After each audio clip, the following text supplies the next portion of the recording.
I'm just getting sort of last minute. I've been doing last minute preparations. Hi, nice to see you. How's it going? I'm Lee Stranahan. I'm going to ramp up to this a little. I don't want to jump right into the content because I want to make sure we get as many people possible. I'll get the usual blah, blah, blah out of the way.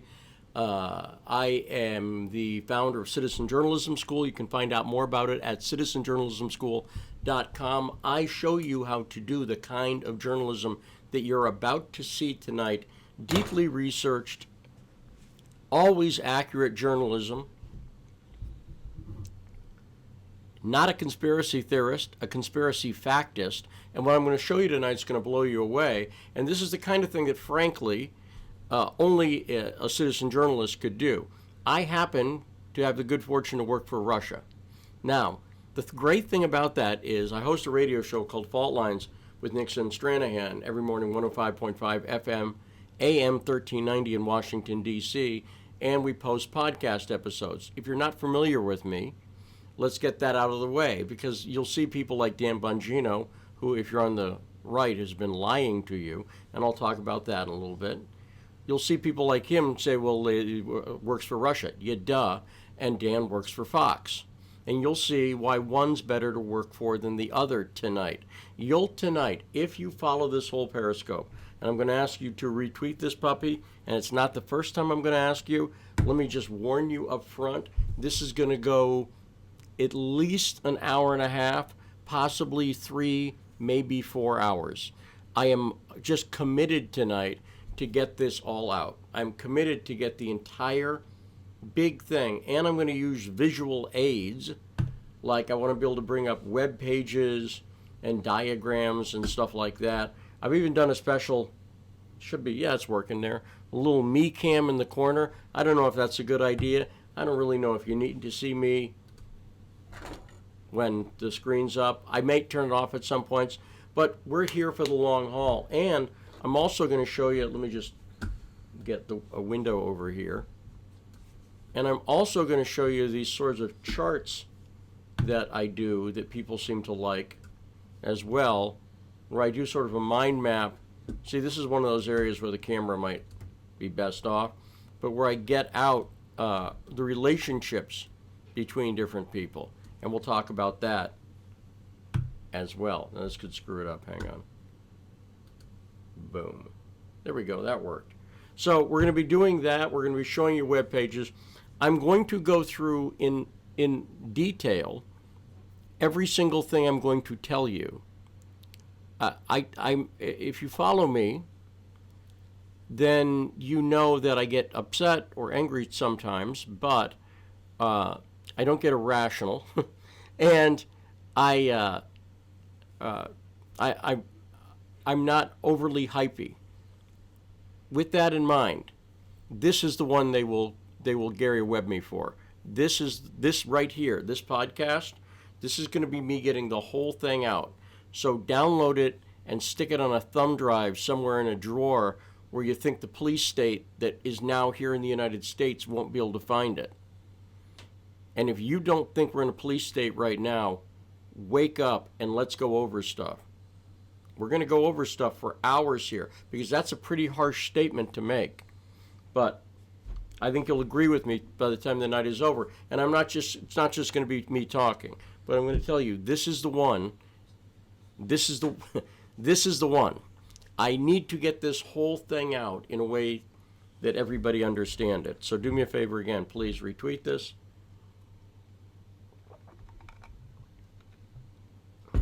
Okay.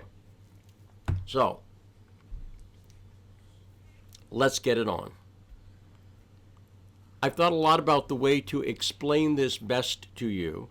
What I'm going to do is start by asking a question that you have an answer to somewhere in your mind. You have an impression of it, which is, what is the Clintons' relationship with Russia? And I'm going to ask that question again. What is the Clintons' relationship with Russia? This is what's really important for you to understand. And it's going to be the basis, it's going to be the thread that runs through the entire thing tonight.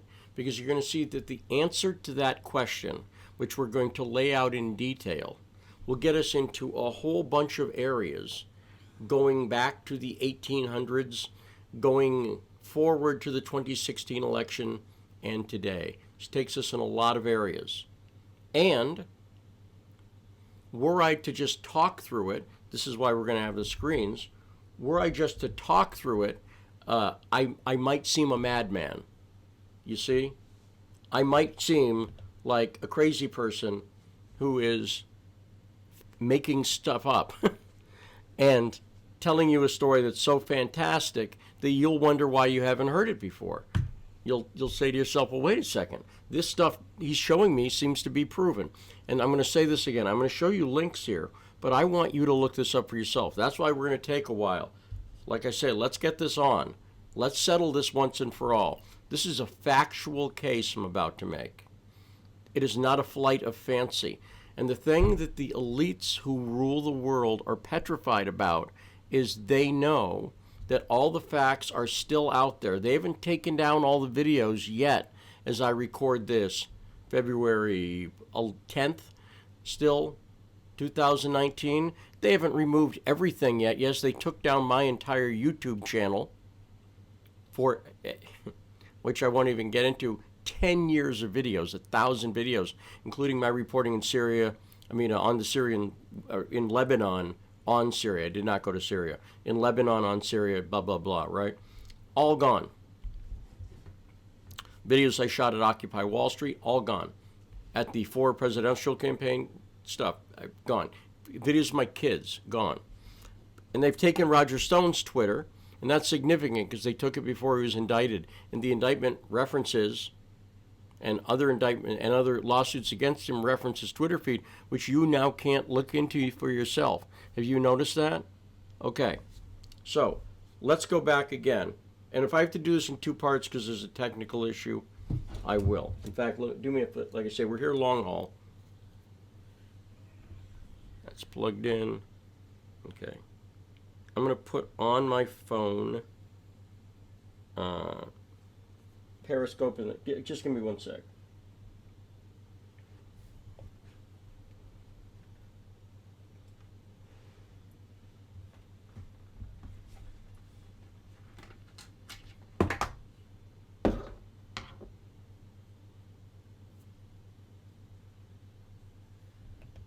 I'm just trying to bring this up, and you might as well retweet this. It's a good point there. But I want to be able to see comments if I need to or anything like that. So, here we go. Okay. Let's ask the question again. What is the Clintons' relationship with Russia? And I want you to see that that's a question that takes us to a lot of places. Okay? So, doing the graphic things that I do sometimes, let's start here. This is a picture of Bill Clinton at Oxford. This is Strobe Talbot. Okay? So, this is another roommate of theirs who passed away, but these guys were flatmates, Bill Clinton and Strobe Talbot. That's a photo of them, but oops, hang on one sec. So let's start here with a fresh slate. Hang on. Okay. So let's start with Bill Clinton. Hey, Vanny, can you hand me a lightning cable? Okay. So Bill Clinton. Let's do a throw in Oxford. Let's throw in Strobe Talbot. Now,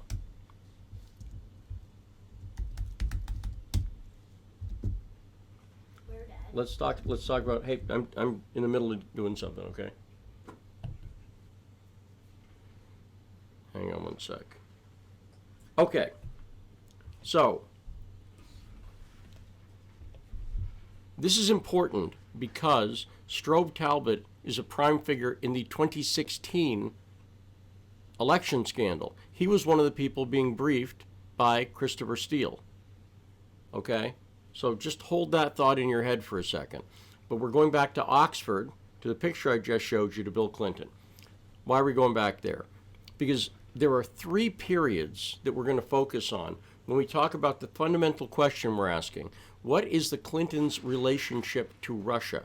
Because the answer to that question, understanding the Clintons' real relationship to Russia, which is provable, is the key to this entire thing. It's exactly what they don't want you to know about. Now, this starts to get into the weeds, and it starts to get into areas with people with names like Kordakovsky and stuff like that that people don't know and are hard to say and hard to remember, and people who seem to be minor figures. But everybody's heard of Bill and Hillary Clinton, right? And that's why I want to use this as the thread. And actually, because they are central players here. Now, there's three time periods that are important here. Late 60s, early 70s, the 90s, when Clinton was president, and then we'll jump to the 2016 election.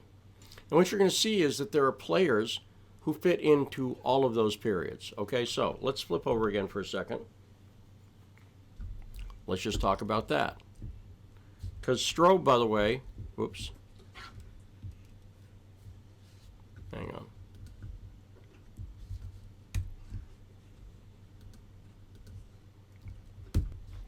Okay, let's give Strobe, I think I do it this way, yep. Let's give Strobe his own timeline here for reasons that you'll see in a second, because he's important. Strobe Talbot is a Russian expert. He's Clinton's roommate in Russia. Forgive me, at Oxford. He's Clinton's flatmate at Oxford. And let's flip over here and let's show you how we find some of that stuff. Okay?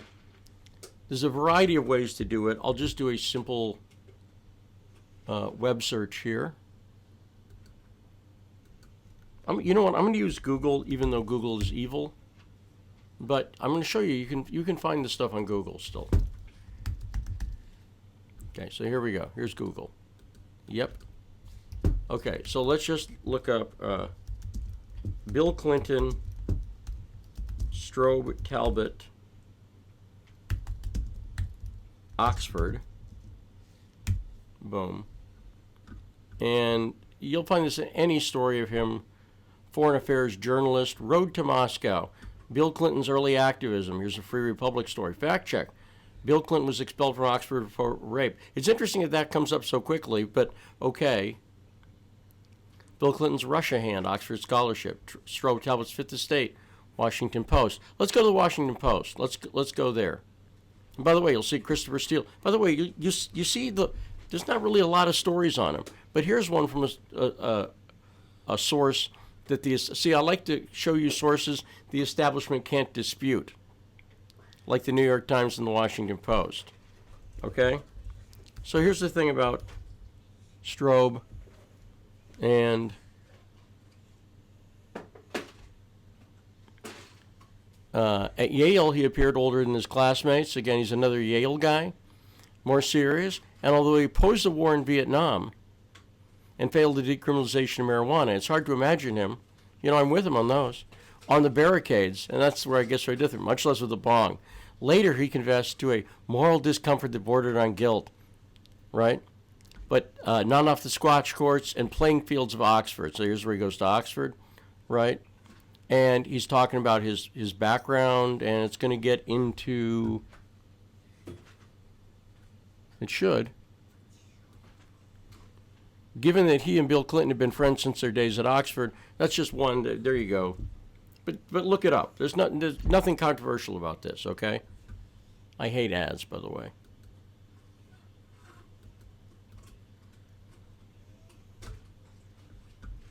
Okay. Oh, that I know what happened there. That was the payment. I've talked about this. My wife's credit card got hacked.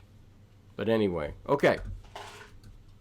So, Strobe Talbot goes back to him at Oxford. And again, what is Clinton's relationship with Russia? That's what we're asking here. Strobe Talbot goes back with him to Oxford. Strobe Talbot, now this part go look up on your own. He was actually a Russian expert in Oxford. He's the one, and let's pop over here. The other guy you want to see, if we go back to Oxford, would be David Satter. David Satter writes for the National Review now. Okay? David Satter, like Bill Clinton, like Strobe Talbott, was a Vietnam protester, leftist, right? Today, David Satter writes for New Republic. That's who he is. Now, how does he figure in today? Does he? He does. David Satter, in 2016, is a friend of Bill Browder. We'll talk about him in a second. He's also part of PutinCon, which was sponsored by Khodorkovsky. I haven't talked about who they are yet, so if those names lose you, don't worry about it. That's fine. But I want to point out that these people go back to Bill Clinton's days at Oxford. These are people who go back as far with Bill Clinton, basically, as you can rationally go, right? His formative years, right? Now, but they're still around. You're going to see these players are still key players in the 2016 election scandal.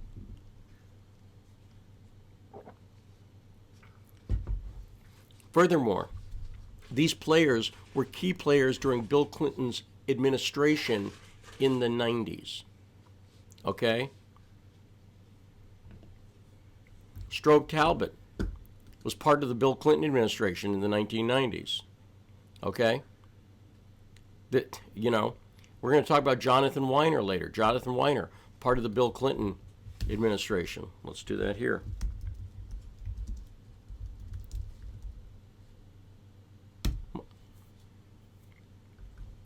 Alexandra Chalupa.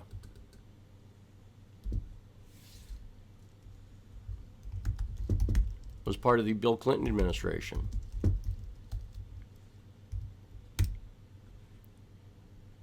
Victoria Nuland was part of the Bill Clinton administration. She was the assistant to Strobe Talbott.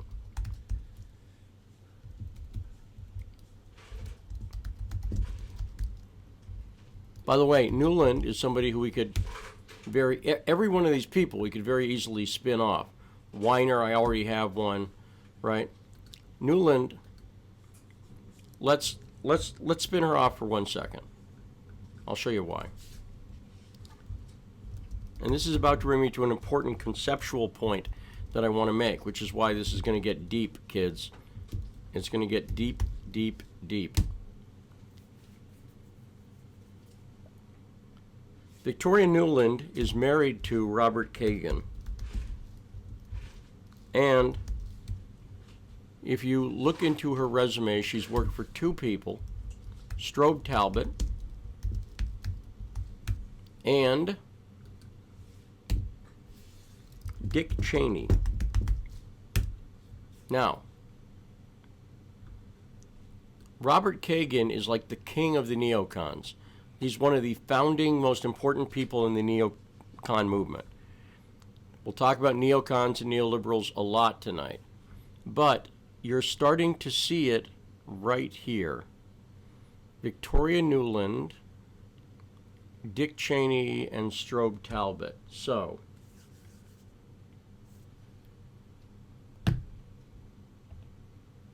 hang on. 1 sec. There we go. Okay. This is where it starts to get very, very deep. And this is the part where it also gets very dangerous. Because the part that I'm about to talk to you about is the part that would sound crazy were it not something that you could easily find out and prove yourself.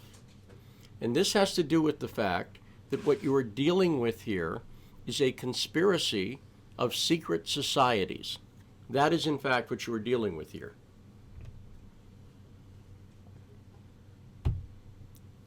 I'm going to say it again, and I'm going to point out that I'm about to show and prove this to you. This is not anything that's actually in doubt or a theory. It's something that we know to be true. What you are witnessing here on a large scale is a conspiracy put forth by people associated with secret societies, people who have membership in literal secret societies, such as Skull and Bones at Yale, which of course both Clinton and Talbott attended but were not members, but that involve things people like Skull and Bones members, which is the secret society at Yale, like John Kerry. This also involves the Bushes, who were members of Skull and Bones. Okay. Now, I'm going to say this again. This is not a conspiracy theory. It's an actual conspiracy. Skull and Bones is real. Everybody who I just mentioned, plus people like Stephen Mnuchin, the current Treasury Secretary, hold on, because he's one of the snakes in the Trump administration. And that's not an accident, because these are people literally associated with secret societies. And one of the things we will talk about here, and again, I just want to be as clear as possible. This is a very dangerous periscope, because I'm going to show you that you can figure this all out factually, that you don't have to say one thing incorrect or conjectural or anything to figure it out. Now, the reason I mention this is because what you're seeing right here on this chart is some of the beginnings of it. Victoria Nuland is working with Strobe Talbott and Dick Cheney. What is that? Okay, so who cares? Why does that matter? Well, I did a Periscope this morning. I might show a little bit of it, but I probably won't.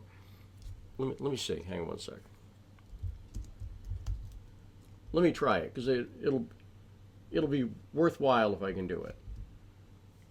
It's a thing I show often. It's a 1984 interview with Anthony Sutton. I found it. Okay, just give me a second. Let me do something here. Anthony Sutton was a scholar at the Hoover Institution. And again, I got to point out that he was saying all this in 1984. Now, by the way, let me tell you one other thing, too. This is not gratuitous theory here. This is key to understanding what's going on in the world right now. And it's key to understanding the Clintons' relationship to Russia and these people who were involved in the 60s and 70s when Russia was the USSR, when it was communist, right? And their involvement in the 1990s and their involvement in the 2016 election. It's all one thing. It's all one small group of people. It's all one small group of people associated with secret societies that are openly known about, that aren't conjecture, that aren't theory, but that people, in fact, know about them. Okay, so give me one sec. I found the file. Again, I'm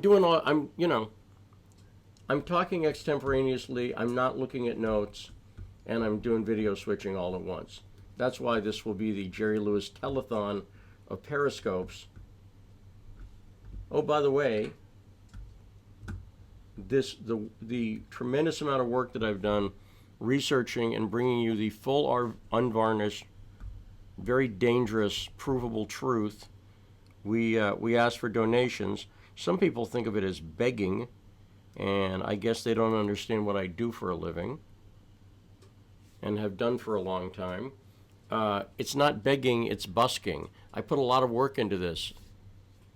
And don't mind saying that I really appreciate the support of everybody who donates. So I'll throw a PayPal link up later. But let me see if I can find... Hang on one sec. So 3021. Let's try about here. 1 second. 30... I'll tell you what I'm doing in a second, because it's freaking embarrassing them having to do this, but here I am.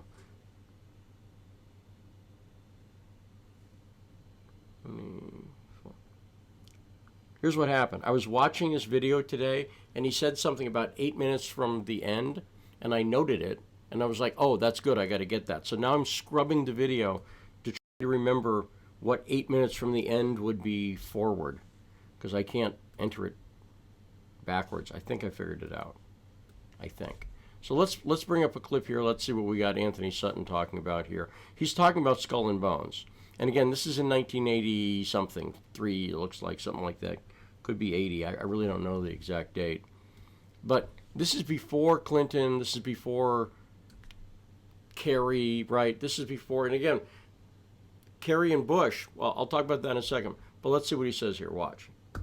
30 million degree holders in the United States. People have earned a college degree, but they don't question. 30 million degree holders in the United States. People have earned a college degree, but they don't question the statements which are made by these people. Well, it's an amazing thing that people, educated people, can accept that the interference with private property rights, or with the press, or public assembly, or religion, free speech, the interference with that can somehow be necessary to the, continuity of the republic, or the security of the nation. It's ridiculous. I can't answer for these people. All I hope is that they will examine their own consciences and their own mind.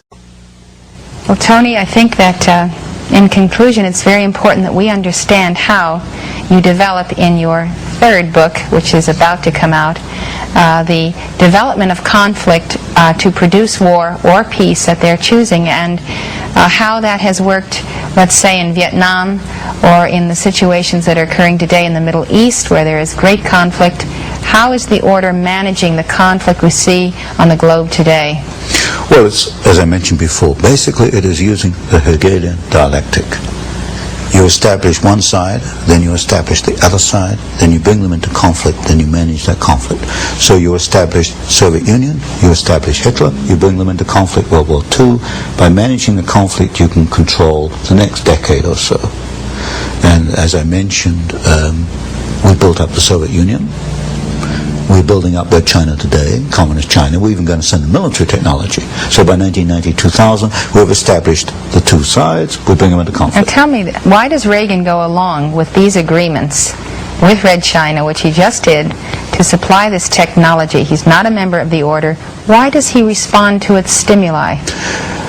Because you've got a group within the administration who are members, who are connected with the order. When you get a group quite capable men working together, they can wear down opposition, they can erode opposition, because they're all kind of marching in step.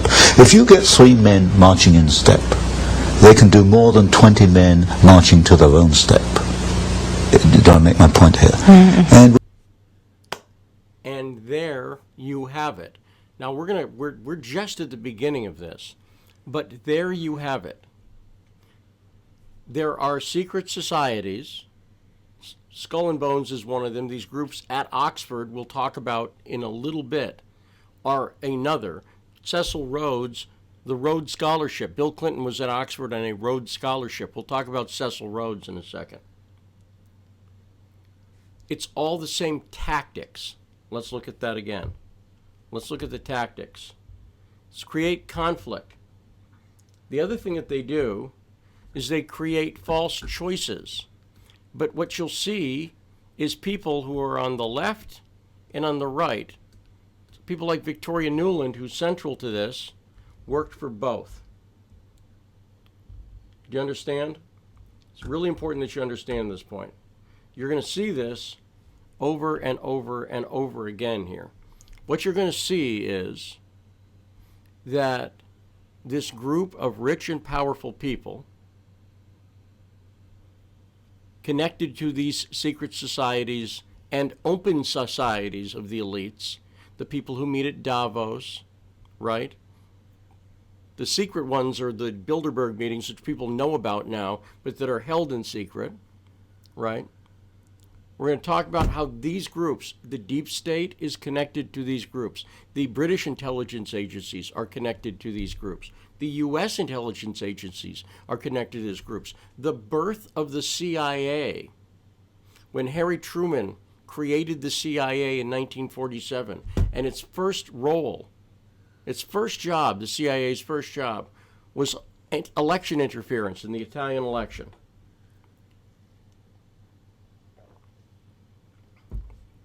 That was their first job, you understand? And the CIA was heavily influenced by British intelligence. I'm going to come back to that. We're going to cover everything tonight. It's going to get very deep, but completely provable. Go look up the relationship between James Angleton and Kim Philby, and you'll find that. Kim Philby was the British spy it turned out. And Angleton was the big spy hunter in the CIA. I'll tell you the book you want to read there is The Ghost. If you want to understand anything about the CIA and the history, and you don't really know much about it, I'm going to recommend the book The Ghost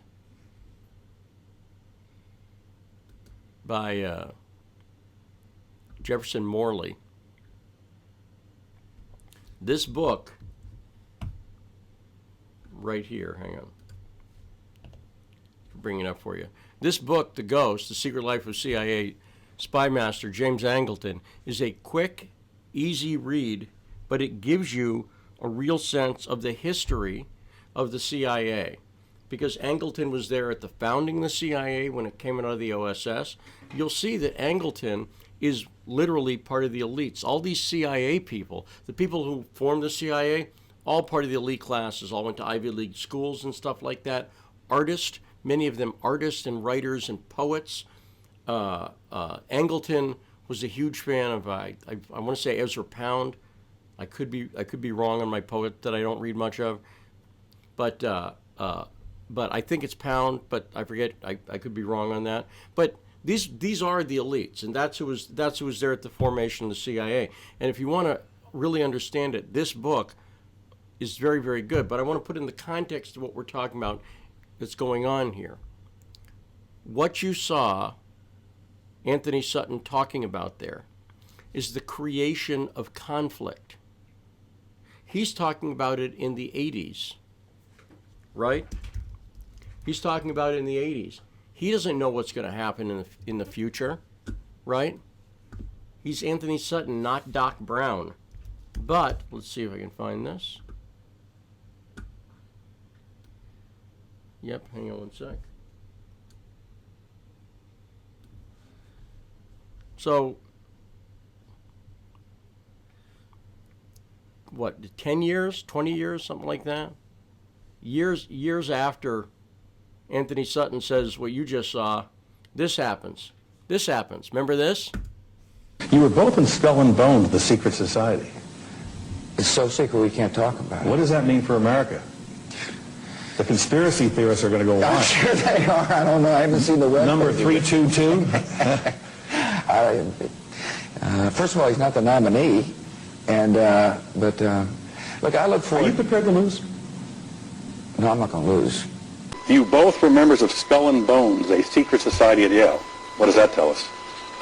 Not much, because it's a secret. Is there a secret handshake? Is there a secret code? I wish there were something secret I could manifest. 322, a secret number? There are all kinds of secrets, Tim, but one thing is not a secret. I disagree with this president's direction that he's taking the country. We can do a better job, and I intend to do it. And we'll be watching. Be safe on the campaign trail. John Kerry, thanks for joining us. And we'll be right back. Those motherfuckers wanted to change the conversation, didn't they? Right?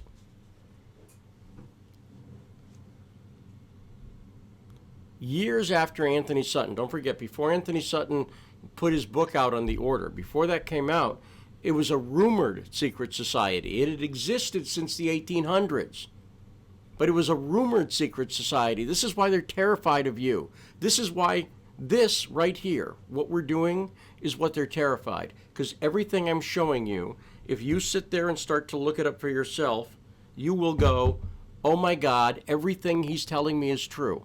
And this is why I say, download this, put this on a hard drive somewhere, nice and hidden, because the police state's not going to want you to have this, because they're not going to want anybody to figure out what's really going on in the world, because they manage conflict. This is what they do. They present false choices to you. They've been doing it forever. They've gotten very good at it. Do you understand? They've gotten very good at it. But they did not count on the fact that you would be able to take your phone and research everything because some guy is in his basement bringing up facts and showing them to you. That thing that he was saying about 322, right?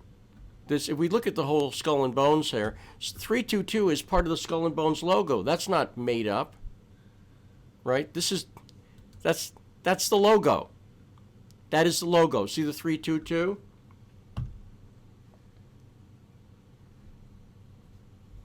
You see it, right? Okay.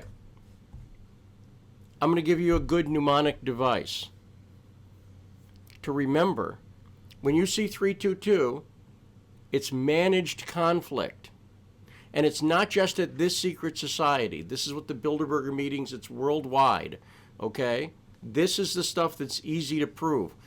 Bush and Kerry, both members of Skull and Bones, the secret society, go read about the laying in a coffin and telling your secrets naked to other men. They pick 15 people once every year. 15 people in the senior class become part of Skull and Bones.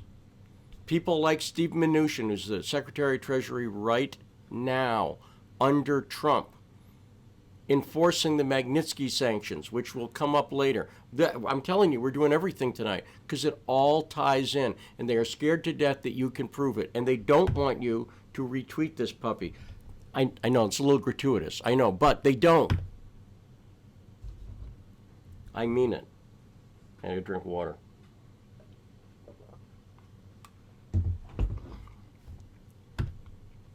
Someone's asking a good question. It's rumored. Yes, it's rumored. Because you're not allowed to talk about a secret society, which is why Bush and Kerry, watch this again. You were both in Skull and Bones, the secret society.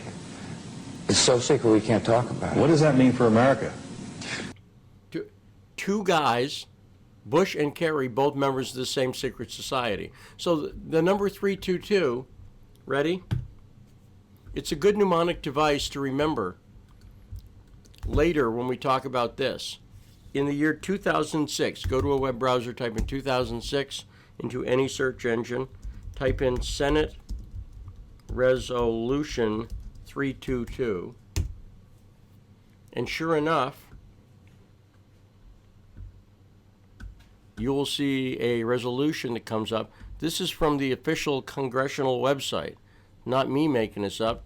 Senate Resolution 322. 322, kind of this Skull and Bones thing, kind of shows that, you know, there's two sides, but they're really doing it. This is a resolution expressing a sense of the Senate on Mikhail Khodorkovsky and Platon Lebed, and we'll talk about them later. When I talk about Khodorkovsky, I'm also talking about Platon, their partners.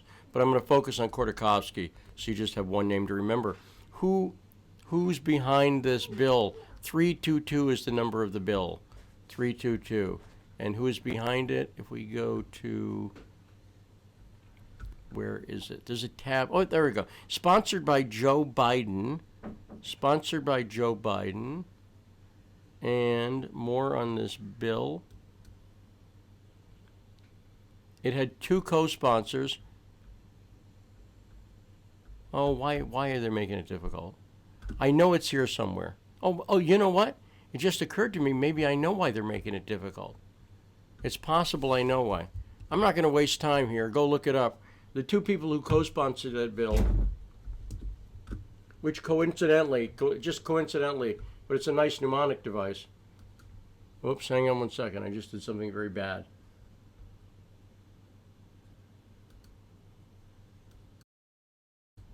Hang on.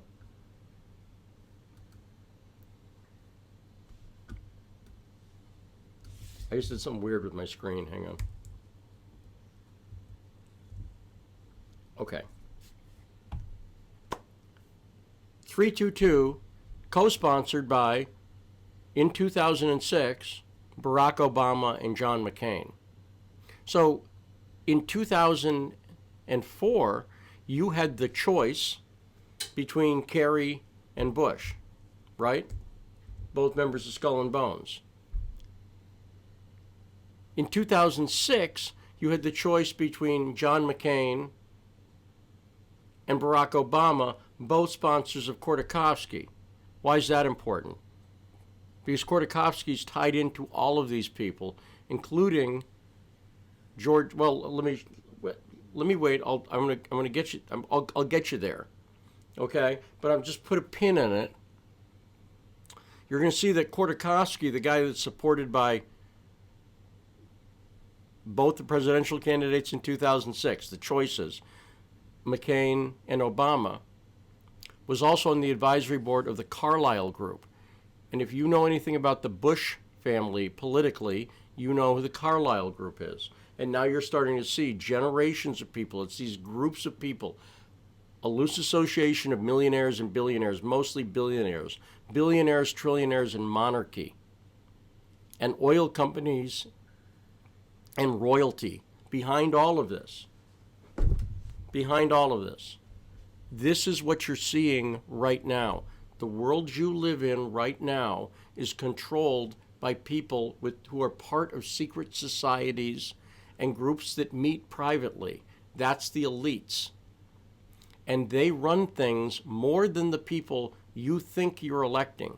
The people you're electing are puppets, right? That's what you're electing. You're electing puppets. You're electing people who are good spokesmen, and one will pretend to be over here, and the other will pretend to be over here, and you will go, oh, I like this one, and you'll go, well, I don't like that one, but I like this one, right? That's what's going on. In the meanwhile, you're being robbed blind. Because this is not it. You're not looking at who's, as Bill Hicks said, who controls both puppets. Do you understand? This is the world you live in.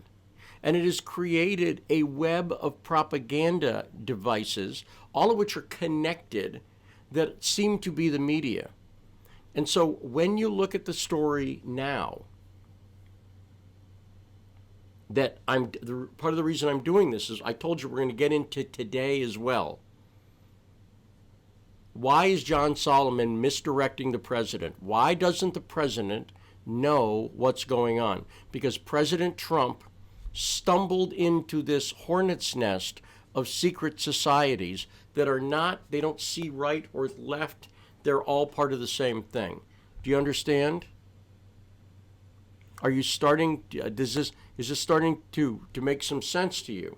That what you're seeing here is not about the 2016 election. It's not about Trump. It's about who controls the world. These elite, interconnected people in business, government, politics, not all of them, right? But there's a fairly tight group of people. And it's fairly vast, and they don't agree on everything, and there are some real conflicts and blah, blah, blah, blah, blah. And they screw each other's wives, and they're jealous, and they don't like someone's, the way their breath smells or whatever. They're people as well. So let's be realistic, right? Let's be realistic. They're human beings as well. And I always factor that in. But in fact, that being said, they're also part of these secret societies that really run things. And that's what you're looking at here. That's what you're looking at here. So when we look at the people that Bill Clinton went to Oxford with, let's go back. Let's ask the question again. I told you the river that runs through this whole thing tonight is, what is the Clintons' relationship to Russia? Okay? So Bill Clinton, when he's at Oxford, he is tutor. He goes to Russia. And don't forget, Bill Clinton, Strobe Talbot, David Satter, showed you their picture before. Oh, we didn't show you Satter's picture. But I've talked to David Satter on Twitter, and he's confirmed. He said he was Strobe's roommate. He's confirmed it. Hang on one sec. Oops.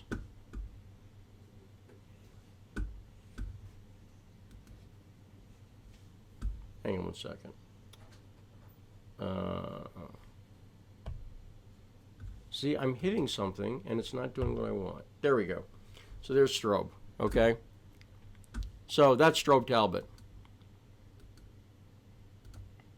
Okay, that's Strobe Talbot in Oxford. That's Bill Clinton. Now, when Clinton goes to Russia, and again, these guys are anti-Vietnam activists on the left, right? That's beard hippie Clinton, right? Right. And here's where it gets interesting. Let's move into a slightly different topic. Let's go parallel to Hillary Clinton's formative period, okay? During this same period of time, because I said the Clintons' relationship to Russia.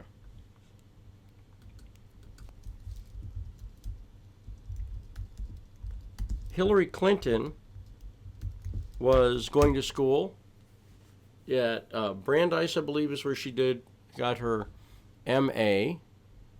And Wellesley, forgive me.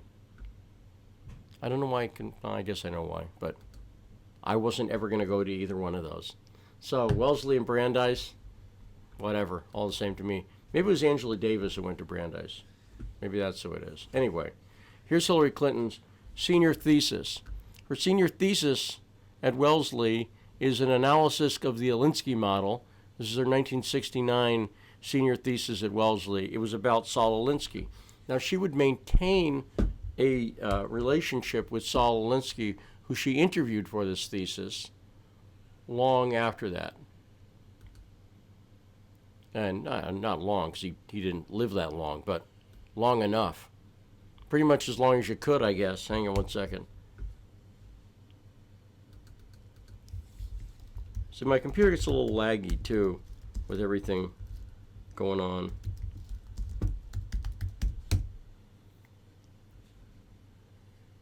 So we should be able to pretty quickly find here, if we do an image search, the typed correspondence between Hillary Clinton and Saul Alinsky. Yeah, there it is. This is real. This is absolutely confirmed. This is not fake. You do your own research if you want to. This is absolutely confirmed. Letter from Hillary Clinton to Saul Alinsky. The whole letter is available. You can read it and everything like that. At the time Hillary Clinton's in Berkeley, she's working at Truhaft Bernstein. I forget the name of the other one. You can find that out pretty easily too. Hillary Clinton is working for Truhaft Bernstein, and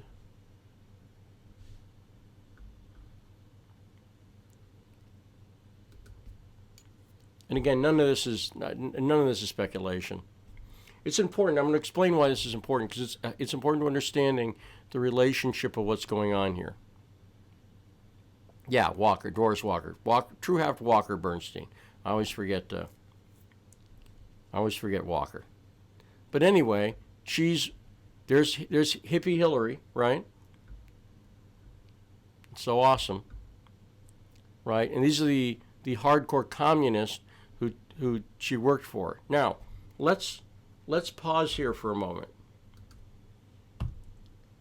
Another key to understanding the political situation we're in today is understanding, hang on one second.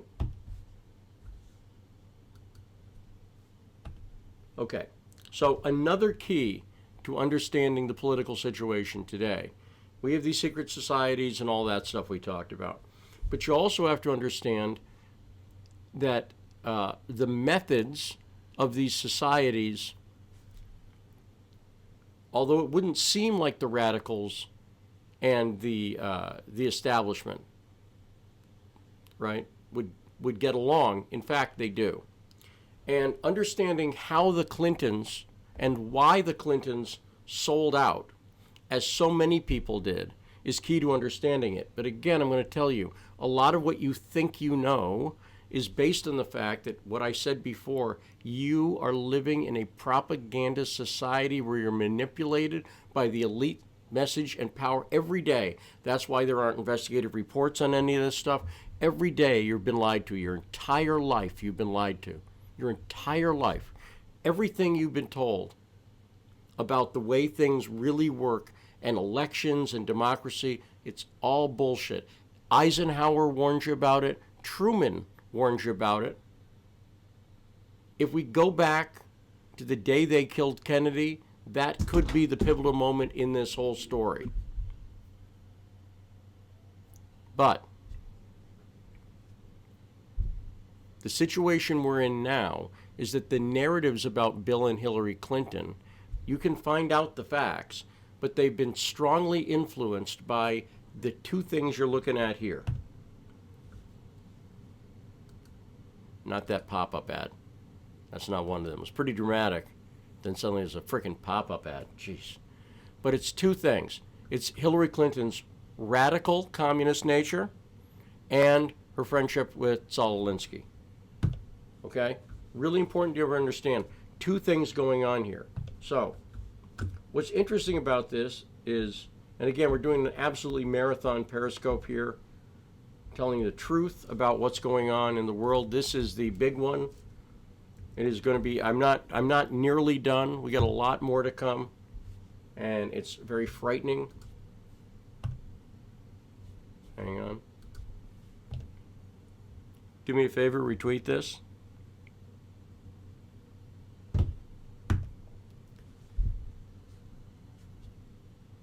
Hillary Clinton, you've got two devils on her shoulder, Saul Alinsky and radical communism.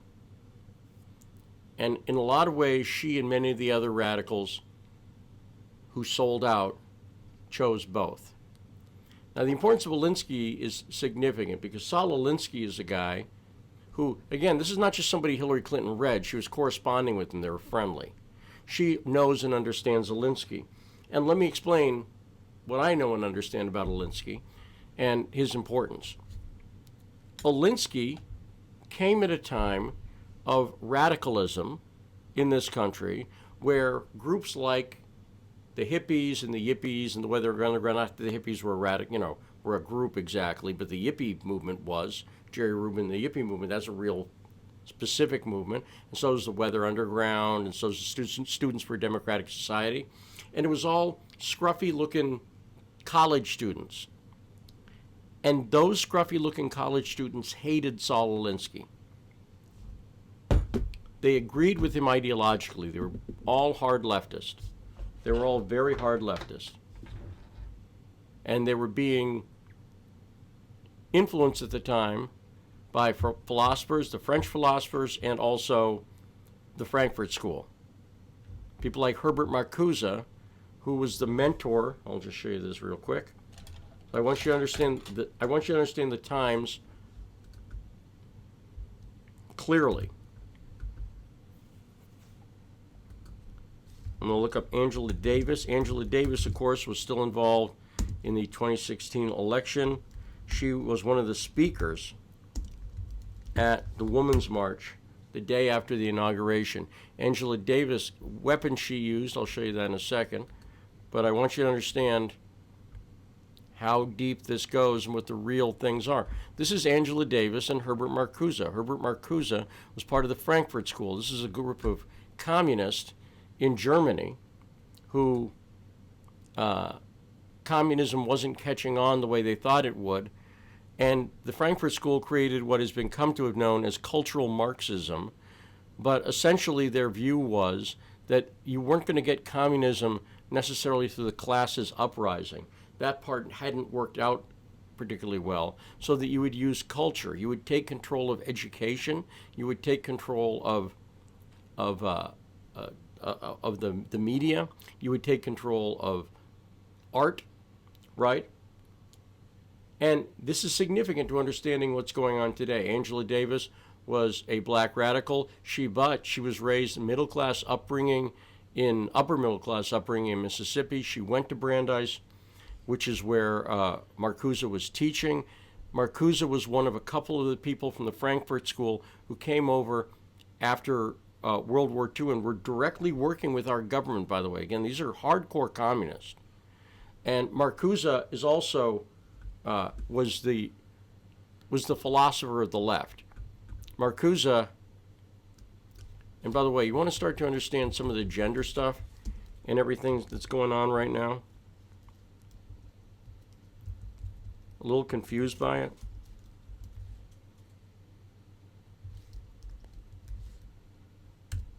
I can't see, don't forget. So there's Marcuse. By the way, to take after him,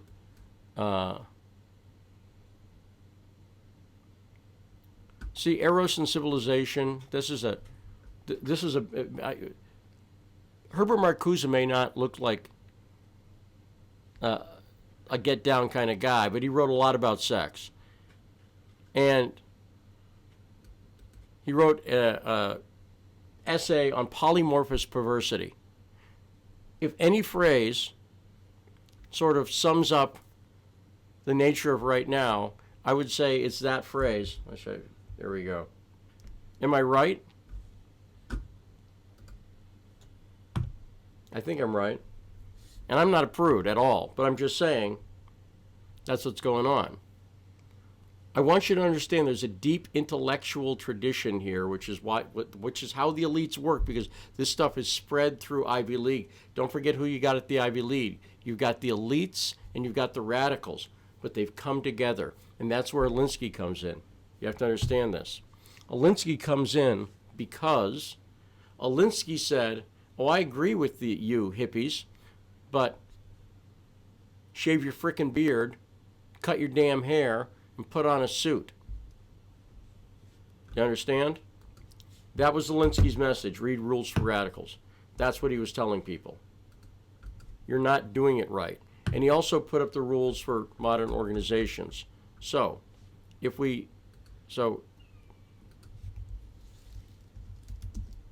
look at Bill and Hillary at Yale, let's say,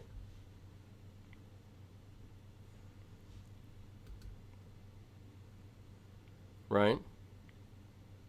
There they are. There they are. So this is what, 68, 69, right around the time Hillary Clinton's working on the Alex Raxley trial. By the way, that's another thing you can do. I'm not going to do the whole thing here, but I'm going to give you a little bookmark, a little hint of just how radical Hillary Clinton is. If we go to the old YouTube here, again, forgive the slowness. We go to YouTube here and do a search. You can find Alex Raxley. By the way, there's a reason this story doesn't get told. This is the Alex Raxley confession when he was tied to a chair after being tied to a bed for days, where he was forced to defecate himself. Alex Raxley was a member of the Black Panthers, and he was suspected of being a turncoat by members of the Black Panthers. Erica Huggins, this is her, she was one of the people who was put on trial for this, became known as the New Haven Black Panthers trial. One of the people who was working behind the scenes was a Yale Law School student named Hillary Clinton. She was helping the defense in a minor way. Now, some people go, well, no, she wasn't. Well, no, she left there, and then she went to work for True Half Bernstein. So she's obviously a radical. True Half Bernstein also defended the Panthers. That's what she did. If you want to watch something fascinating, watch this Black Panther who confronts one of the guys who tortured him in New Haven. This is the guy who wasn't killed at a library. This video, sadly, has 4,000 views. Watch this stunning video. Type of Alex Raxley. You're seeing how it's spelled right there. Look it up. Hillary Clinton defended this. This is the audio of him being put on trial by the Black Panthers in a mock trial where he's tied to a chair. Hillary Clinton was supporting that. But Saul Alinsky on the other hand, she's got the radicals, right? She's got the radicals, but she's got Alinsky. And where these two merged is exactly what we're seeing today, too. I talked before about these secret societies. Again, these Ivy League schools are full of elites and they're full of radicals. And they mated. Do you understand? The radicals cut their hair, most of them, or lots of them, if they stayed in politics, lots of them, they cut their hair, they shaved their damn beards. And so, let's do Bill. Let's try this.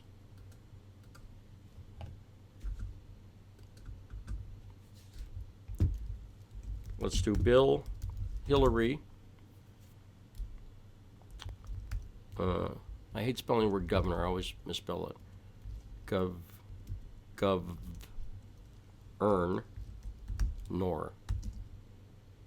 Arkansas, which is how I think of it, so I can spell it right.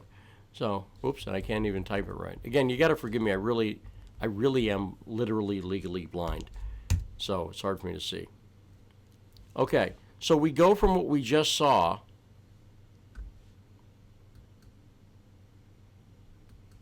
I'm showing you this for a reason. Oops. Did I get rid of it? I did get rid of it. So here's them shortly afterwards. Remember that scruffy couple? Remember those scruffy people you saw right here? Look at them afterwards. Look at this.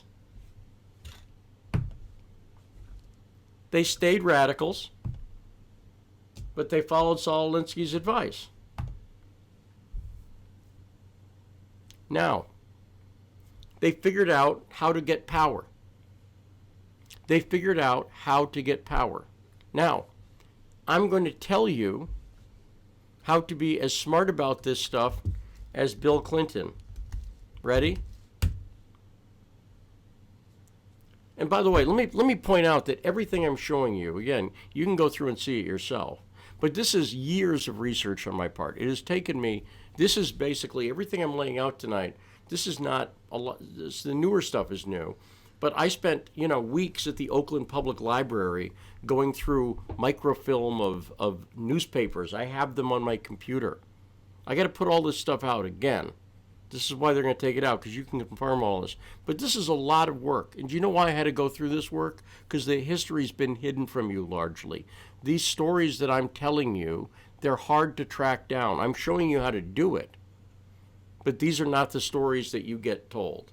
Because what's happened is, again, you've been fed propaganda your entire life. This left-right narrative, it's all bullshit. They merged. They merged. The elites learned from the radicals, and they adapted to their techniques. Flash forward, 2007. The people are getting very upset because the banks are collapsing. Two movements rise out of it. Occupy Wall Street and the Tea Party movement. Right? You, a citizen, person of the world, were like, what the actual fuck?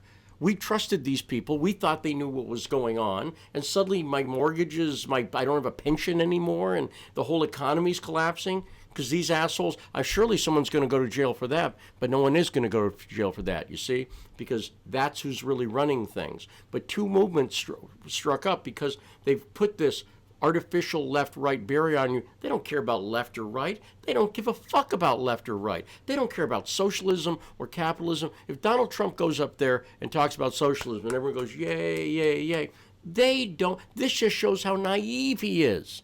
Because I don't think Trump's part of this. I'm telling you. I think Trump is the guy who stumbled into it, like Kennedy to some extent, who came out of privilege, who came out of wealth, but saw what the elites were doing and said, what the fuck? He saw who was really running the country, even when he got in with the Bay of Pigs invasion. After Kennedy came in, they heard what Ike had to say. Do you understand? And so did Bill Clinton.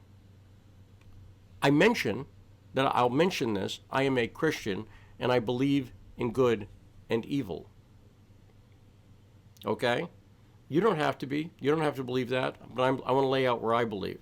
I believe the paths are very clear, and if you're not clear on this, go look up who Saul Alinsky dedicated his book to. It's right there in the dedication page, which is Lucifer. I'm going to leave that there. Some people would say that's simple iconography and perhaps a puckish joke on the part of Saul Alinsky. I would say I think it actually has a sort of deeper meaning, even if he doesn't believe in God himself. I think it is an embrace of evil. That's what I think it is an embrace of. And you may not agree, but I'm going to point that out. Let's just stick a little pin there. And I see the secret society elitist people who I'm pointing out who they are, what their connections are, and how it's all provable now. Every single bit of this is stuff that you can go through and not go. A single conspiracy theory in the bunch. And that's why you don't see the big stories, the real stories that really get down to the truth about the Clintons and the relationship with Russia. Nobody on the left or right is telling you the truth. Do you understand? Nobody.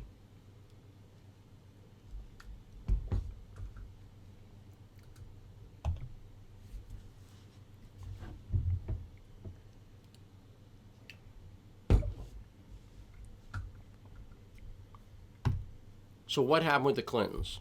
The Clintons figured out how the world works. The Clintons figured out a lot of the stuff that I'm going to show to you.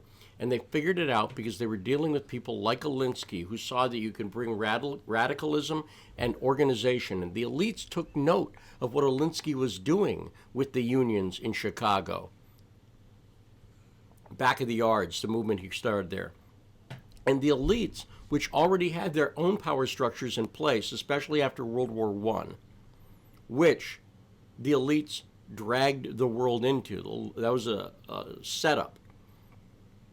James Corbett has a great film on that. Let me just see if I can find it.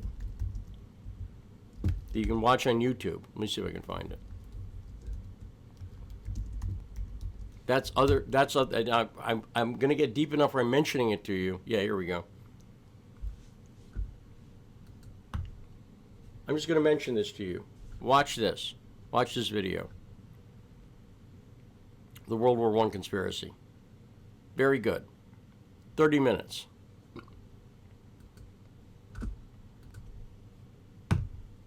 This isn't new.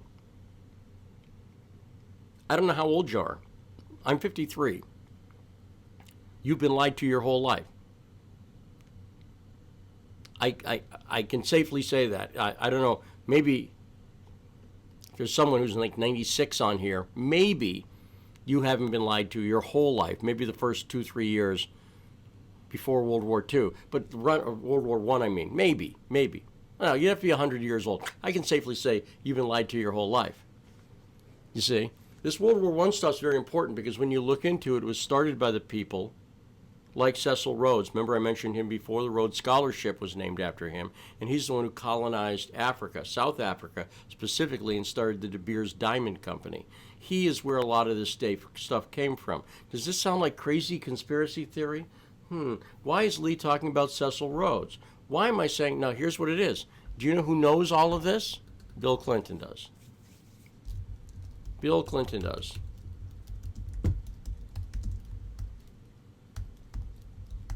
Why do I say that? Here's why.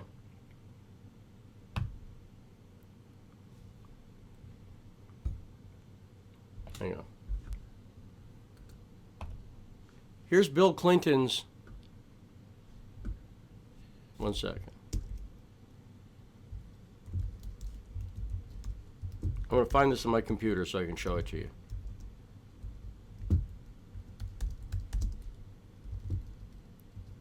Try to put yourself in the Clinton shoes. Bill Clinton, horrible upbringing in Arkansas, you know. Smart guy. So he goes off to Georgetown, to law school. Later goes to Yale, later goes to Oxford. But he starts in Georgetown, and I believe that Bill Clinton is sincere in a sense here. I'm going to show you. This is his acceptance speech at the 1992 Democratic Convention. This is him accepting. So let's put this up. This is broadcast on InfoWars. By the way, you wonder why they shut down InfoWars? Because Alex Jones gets this shit. They didn't shut Alex Jones down because he was wrong. By the way, he gets stuff wrong sometimes.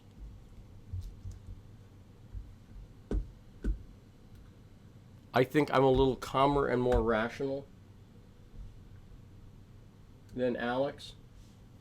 I like Alex, but I'll tell you, he's a lot more right than he is wrong. And the reason they're terrified of him has to do with him being right, not him being wrong. And he knows about this. This is not conspiracy theory. Watch. Watch who Bill Clinton thanks in 1992. Ready? As a teenager, I heard John Kennedy's summons to citizenship.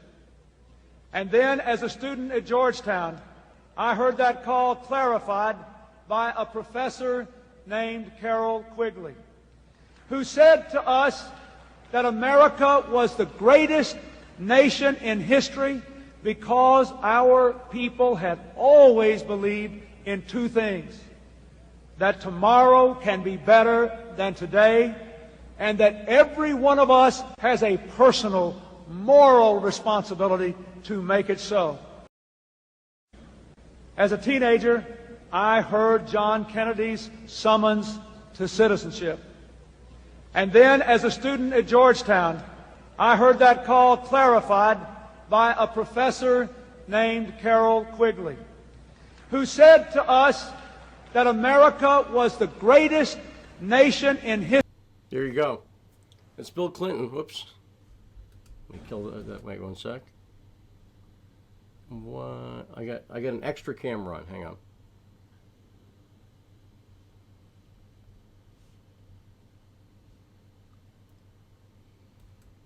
Is that up? There we go. Okay.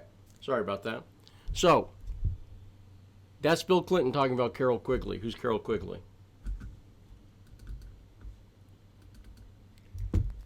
Carroll Quigley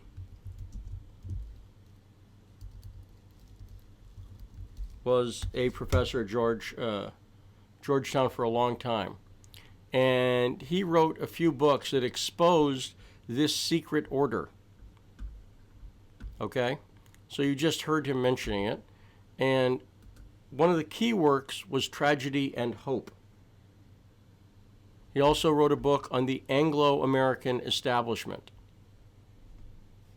I'm going to submit to you at this point that Bill Clinton knows the history because he's dealing with these people, and because Quigley did become, and this is, Bill Clinton was studying him at a point when this stuff was starting to come out, okay, that Bill Clinton knows and understands this better than almost anybody in the world, that what Quigley was talking about. And you heard that he just name-dropped him when he's getting the presidency, okay?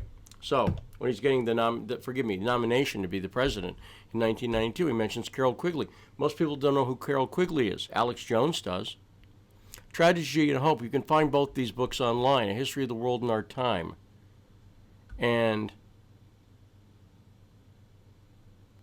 But you can find it online as well.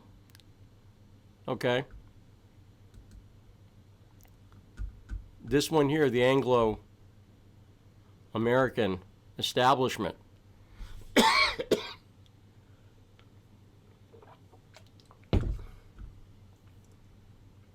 Goes into detail about the stuff that I've hinted at a little bit earlier in this. Cecil Rhodes, Milner's Kindergarten. These are things you can look up that he talks about. Let's talk about history real quickly. Okay? The United States broke away, as a colony, broke away from monarchy and empire. Do you understand? The United States broke away from monarchy and empire. We did it in the late 1700s, 1776 and all that, in 1783. Then, the War of 1812, the Brits still weren't happy. The British, who are now our allies, and by the way, you see the Brits all over the 2016 election scandal, from Christopher Steele to the obvious role of British intelligence in it, all of that. This goes back to stuff that I was saying earlier about Angleton, Philby, and so on and so forth. It's not an accident. It's not an accident. And you can follow the Clintons' careers, and you can find stuff like Quigley's book here on the Anglo-American establishment. If I'm a crazy conspiracy theorist, then so is Carroll Quigley. Because I'm not. Because Quigley lays this out in factual detail, what was going on. Basically, if you look at it, Civil War, the Brits were still our enemies. They built the Confederate Navy. They wanted to bomb New York and Boston with their great British Navy during the Civil War. And of course, they were supporting colonialism and slavery, which made sense because the Brits had gotten quite good at that. But now they'd moved into an era in the world where more people were figuring out their game and starting to exposing it, and stuff like slavery went out of fashion. Civilization got more civilized, right? So they realized, let's stop bringing slaves in. Let's go where the slaves are. Let's go to the continent, Africa, where they are. And rather than bring the slaves over, let's just see what they have in Africa, shall we? Oh, look, there's gold and diamonds. So let's establish empire there. Do you understand? Not its conjecture. This is what happened. The book, The Anglo-American Establishment, is about a lot of this. And it's about how Cecil Rhodes, and let's look this up ourselves, but Quigley wrote about all of this, and he talked about all of this. And Cecil Rhodes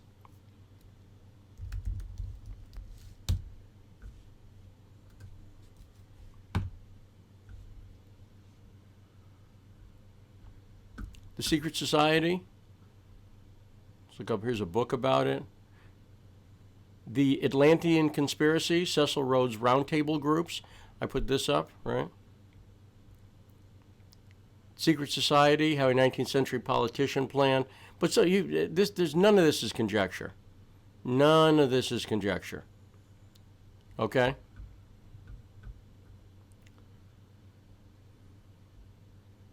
I want to point out the Atlantean Conspiracy.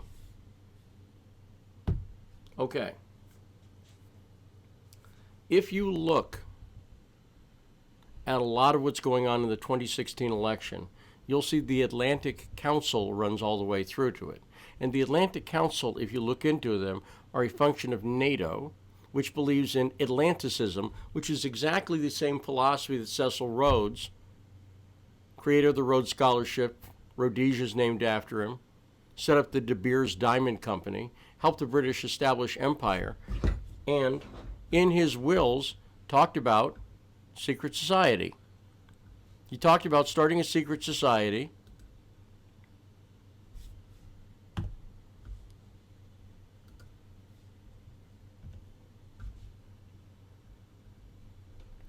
He talked about starting a secret society. He talked about a new world order. All this stuff you've heard derisively called conspiracy theory is absolute fact.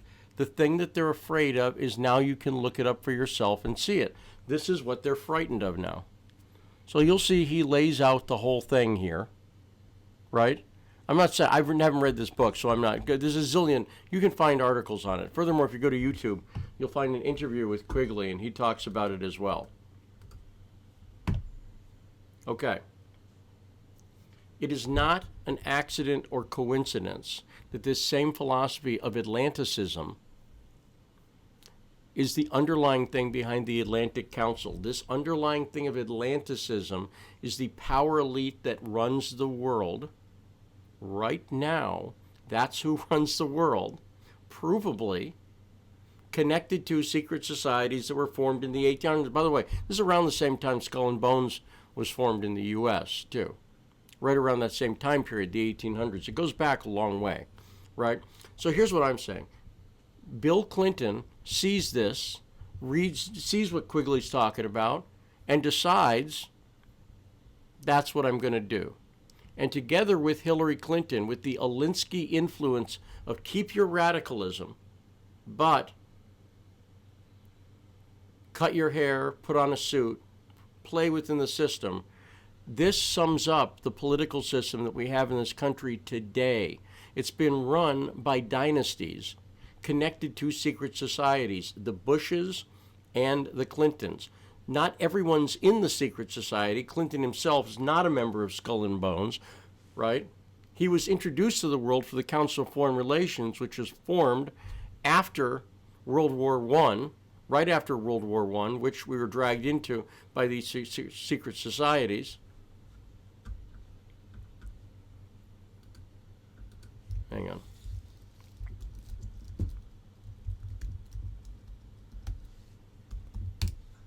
Again, this is the stuff they don't want you to figure out. Hang on.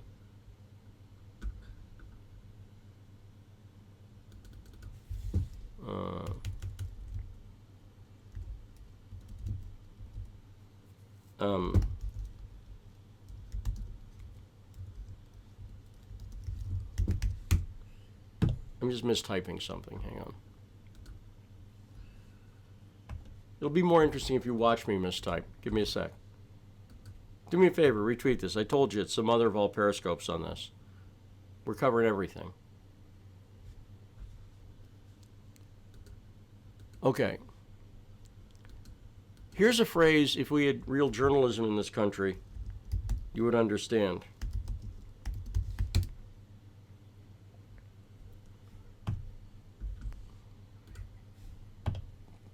Boom, boom. Okay. Chatham House. Here's the official site. Chatham House, I think it's, chathamhouse.org.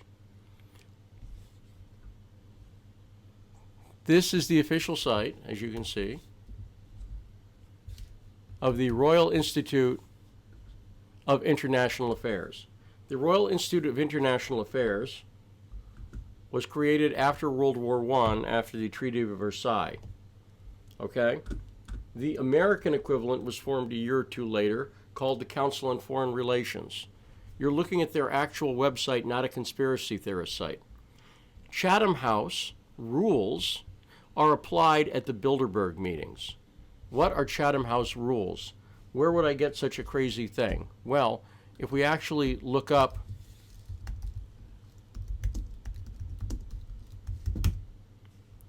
on the interwebs here, you'll find that from Chatham House's own thing, they have an explanation of what the Chatham House rule is.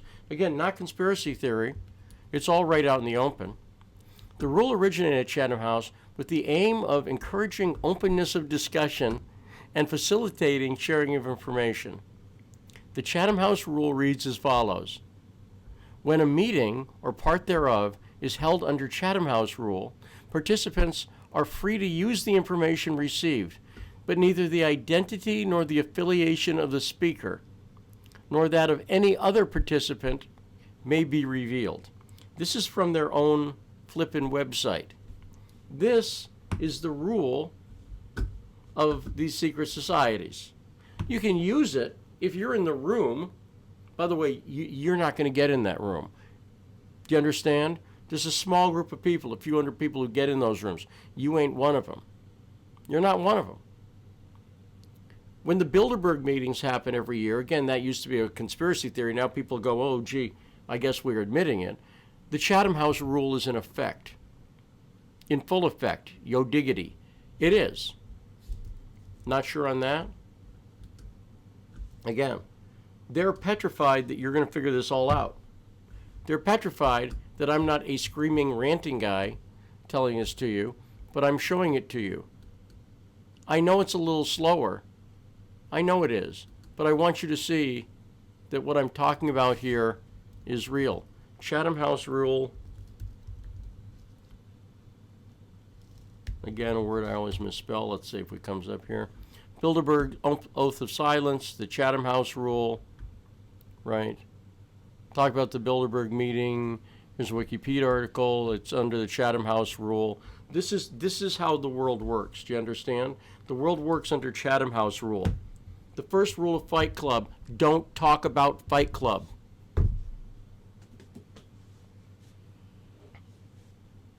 Right? Let me do that diversion now. I said this is going to be long. I meant it. Two of the most important films to understanding what's going on were works of fiction that both came out in 1999. The two films were The Matrix and Fight Club. Fight Club directed by David Fincher. The Matrix directed by the Wachowski brothers, who are now the sisters because they've both become transgendered. But two important films. They're politically important today. The term red pill, which MAGA people use, comes from the film The Matrix. Both films that came out right before the end of the century, Y2K and all that stuff, both films actually share a similar central premise. It's not immediately obvious, but thematically it resonated with a lot of people. And for whatever reason, those films that came out at the same time, I don't believe in conspiracy, but I believe God works in unusual ways. Both of those films clearly have political references that resonated in 2016. For instance, His Name is Seth Rich. That comes directly from a scene from Fight Club after the character played by Meatloaf is killed, and they do a thing where they say his name. But I want to point out that both The Matrix and Fight Club are similar. A young man, Edward Norton in Fight Club and Keanu Reeves in The Matrix, realize that the world that they live in, which is sort of mundane and consumery and office cubicle-y, and it's about picking out IKEA furniture, the world that they see is not really the world. That there's something else going on. And that's resonated with a lot of people. You've had that feeling, haven't you? Everybody has. Do you know why you've had that feeling? Because the world that you see is not the actual world. The world is run by these elites that get together at Bilderberg and get together at the Bilderberg meetings and get together at the Council of Foreign Relations and apply the Chatham House rule, and some of them go to Yale and some of them go to Oxford and some of them go to Harvard, but they're all part of these elite institutions, right? That's the real world. Then there's the world that you live in, which is a consumer world, and it's pretty nice, and you get coffee and everything else. But both films, The Matrix and Fight Club, thematically dealt with somebody realizing, oh shit, this world that I live in is not real. The more real world is the world of the secret Fight Club, right? Or it's the, it's the other world, the world of, what we're seeing is the world of the Matrix. It's the real world where you're actually a pod hooked up to a battery, basically. That's what's going on, right? So both of those films have that. And the reason they resonated with people and went on to become not just commercially successful, not overwhelmingly, but both successful enough. Yes. The headphones, Wait, what'd you say? The headphones are now like a tall, like the. They need to be charged? No, they're what a tall. They're like. I listen to like the. Are you saying the headphones are listening to me? Yeah, like this. Okay, hang on. Ezra, say hi to everybody while I'm doing this. Hi. Okay. Hang on. I don't think it's me. I don't think it's me, Ez. I really don't. In fact, I'm as sure as I can be that it's not me. Listen to it. No, I can't. I can't listen to it. I gotta do this. Okay. Okay. Love you. Okay. That's the Ezra break. Sorry. So, thematically, those films, like I say, his name is seen, stuff like the Red Pill thing, they're very significant, I think, culturally, even though they didn't intend to be. Again, I believe in God's timing, and I believe that those things happen for a reason, but because thematically that is the world we live in, and they on some level dealt with that sense. They weren't dealing with it directly, but on some level they dealt with the same sense that we're talking about here, right? And and so that's why I think it's very interesting that iconography and catchphrases and scenes from those films come out. With what I'm showing you sometime, have fun and rewatch those films. They're both good films too. Rewatch them and just think about some stuff here. Just think about how it fits in and how subconsciously maybe the filmmakers were dealing with some of these issues that we're talking about a real world and the world that's more real, right? And this Chatham House thing is a good summary of the Fight Club thing, right? The first rule of Fight Club is don't talk about Fight Club, right? Very, very, very, very similar. Hang on one sec. Okay.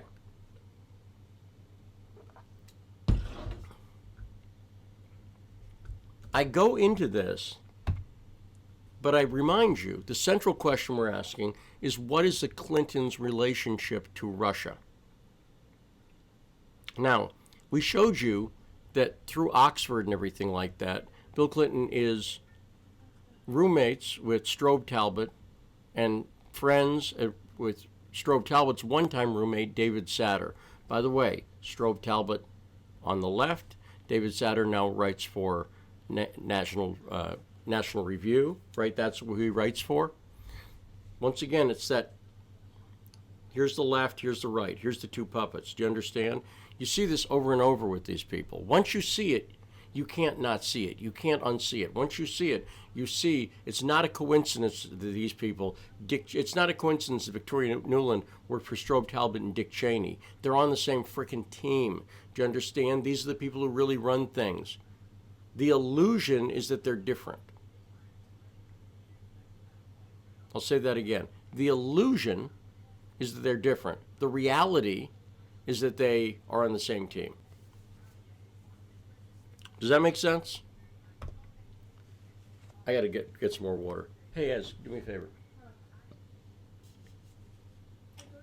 Can you go, what? Just, I don't even have the headphones on and I can hear you. okay. Could you go get me ice water, please? I need more ice water. Just fill it up. Thank you. Thanks. Homeschooled, by the way. So people are like, what's Ez doing up at 12? He's off and up at 12:30. There you go. Okay. So, the reason I'm going into all this background and trying to show you that it's not a coincidence that the Clintons came out of this, with the background of radical communism, with Hillary Clinton's, working at True Half Walker and Bernstein, working for Alex Raxley, then her friendship with Alinsky, you can see the difference, right? You can see what happened. They figured out how the system works and they bought into it. And so my view of a lot of this is these are people who figured out how the system worked and they're just like, okay, well, that's how the system works. Fuck it. I guess I'll make $1 zillion. And so they learned some of the tricks that they've learned. Now, this might be a good place as we get into the 90s and the Clintons to start to throw in the 80s and George Soros. George Soros is emblematic, but he's also significant as a person. In other words, he is a billionaire elitist, right? He's a hedge fund manager, like Bill Browder and like a number of the other people we'll talk about in a second. But let me show you. If you go to YouTube here, well, I think we should be able to find it. Let's do Charlie Rose Soros 1980s. Let's see if this comes up. So I believe it's one of these interviews. Oh, it could be, maybe it's this one. That looks, so that's 10 years old, Soros in 95. Maybe it's this one, maybe it's not the 80s. In one of these interviews that he does with Soros, Soros makes a fascinating admission. Fascinating. What he talks about is the role of charity. Now, let's talk about Soros for a second. Hungarian-born billionaire, hedge fund manager, currency trader, and a philosophy student. Serious philosophy student, and serious economic theorist as well. He was a student of Karl Popper, the philosopher. Once again, I want to point out that this intellectualism runs through a lot of these people. I talked about it with Herbert Marcuse a little bit, but I want you to understand that these are people who have an ivory tower background as well, and Soros is no exception, right? So Soros is a student of Karl Popper. And the big economic theory of Soros, and you can find this pretty easy, he talks about it in his books. So again, what you're seeing here is I'm not demonizing Soros, I'm explaining him to you. Okay? Thank you. Well done, sir.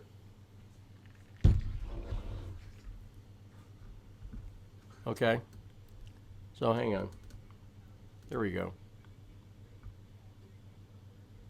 So here's Soros talking about reflexivity, right? He talks about this concept, okay? I'm going to give you an ultra dumb guy version of it, just an ultra dumb guy version of it. Reflexivity has to do with the complex nature of things. So I'll just give you a really simple example. If you have one pebble and you drop it in the pond, it creates one set of ripples. Hey, I can't have you do that here, and I can't have you do it right behind me. Hey, Ez, I can't hear that. Okay? But you gotta, I can't have it. I understand, I can't have it. So go over there, go sit across the room or something. Keep it quiet, okay? Does that make sense? Go sit over there and be quiet. But I can't have it.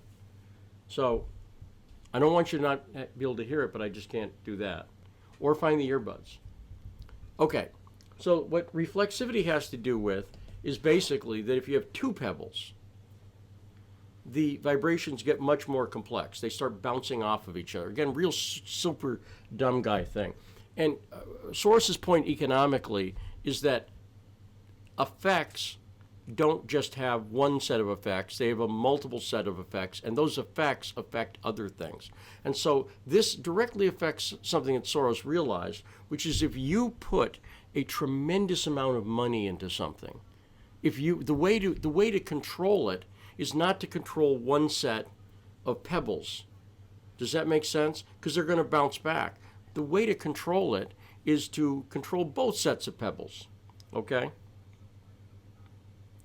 By the way, it should be pointed out that Anthony Sutton, in that clip that we showed earlier, I may show it again in a second here, talks about Hegel. Very important, again, philosophical underpinnings of this. The intellectual underpinnings are very significant. Hegel was a big influence on Karl Marx, and Hegel was the Hegelian dialectic, which is thesis, antithesis, and then synthesis. And the way it's translated into politics, right, was that you put two sides together and then you create the solution, or you give people these false choices, right? So reflexivity, Soros's theory of reflexivity means that he realizes the way to control it is what the CIA would refer to as full spectrum dominance in information warfare. That means you can't just control one side. You have to control both. But he understood that you can't appear to control both. So if I said to you, Soros is a funder of the left or the right, you'd go the left, and you'd be correct. But Soros was also a funder of the Atlantic Council. Remember, I just talked about them a little bit, the war machine. And this is why there's no anti-war movement in this country anymore. Soros went in and he funded the entire left. When he went into Poland, he went in. And what he says in this interview with Charlie Rose is he talks about he's getting into philanthropy. And he says to Charlie, the danger here is the corrupting effects of money. He said that is the danger. And he's being philosophical and thoughtful. Hang on. Hey, Ez. Ez. I also need a lightning cable, quickly, okay? Because my phone's about to die. So he talks about this with Charlie Rose, and it's fascinating. Because once again, like Bill Clinton, like I've described with Bill Clinton, to me, it's sort of an important moment. It's somebody who goes, okay, that's the way the world works. Fuck it, that's what I'll do. If that's the way the world works. Thanks, Boo. Could you, I need both ends of the cord. But that's really important to understand. I just need the cord. Just pull the whole cord out and give me the whole cord, not the end, the whole cord, okay? Sorry. Free help. Yeah, just actually pull the cord out and hand me the whole cord. Because I've got a little thing right next to me. Perfect. Good job. Okay, thank you.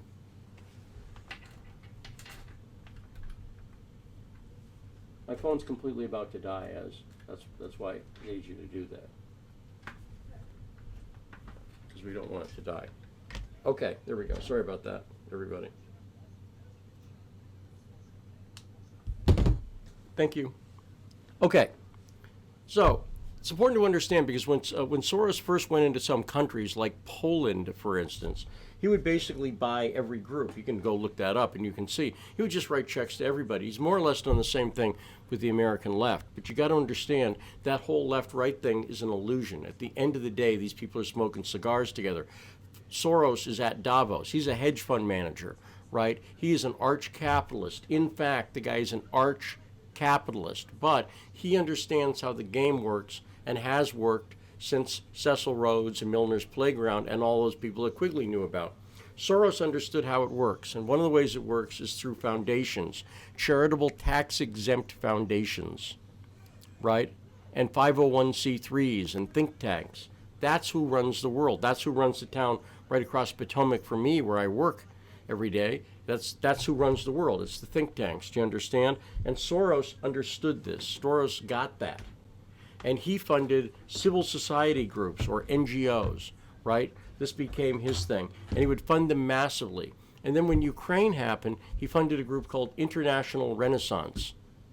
And again, this stuff is not hard to figure out.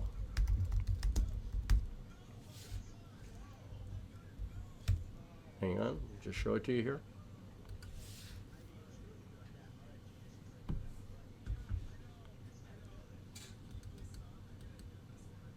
Here we go, the International Renaissance Foundation. Let's go to their actual website. Because I don't want you to be unclear on this. This is the International Renaissance Foundation's own website. And if I say about us, it's part of the Open Society and Foundation Network, established by investor and philanthropist George Soros. This is them. This is the group that feeds other charities and stuff like that in Ukraine. Okay? Now, this is also a key part of understanding how the world works. So, let's go over the parts that we've gone over so far. You've got monarchy and empire at play here. Monarchy and empire then hooked up with the radical left that came out of the 60s as strained through Saul Alinsky. They learned to form political organizations and do community organizing. Saul Alinsky is the father of community organizing. Do you understand? And folded into this was charitable foundations and think tanks and civil society groups. That's what they're known as, civil society groups. Okay? Now, just put a bookmark in that for a second. I've talked to people who understand these issues well and who follow politics well, and they've never heard of the following. I just mentioned civil society groups.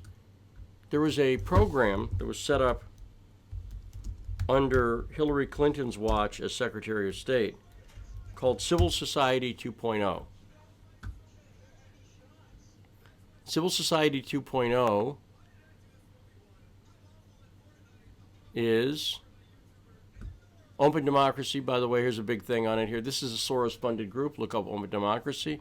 You'll see there are. Sustainable community action. Let me just look. It's not showing me. It's interesting. It's not even showing me in the first things. Civil Society 2.0, Clinton, Ukraine, sure. By the way, Adam Schiff connects in there. This meeting with Simpson has nothing to do. Adam Schiff is a very bad guy. That's what I'm saying today. You're being fooled. You don't see the connection between, you notice John Solomon, controlled opposition. This is what you're facing. This is where the controlled opposition comes in. That's why I'm going through all this. I want you to see that people connected openly to secret societies that have rules like Chatham House rule. That's who really runs things. So here's Secretary Clinton announcing Civil Society 2.0. Civil Society 2.0 is a way to take your tax dollars, your tax dollars, and pump them into George Soros's groups. You see? These are the civil society groups. They were working closely together in Ukraine, in Kiev, through something called tech camps. You can find that very, very easily. Let's go to the video again here. We just go to YouTube and we type in Ukraine tech camp. Strategies for implementing the initiatives.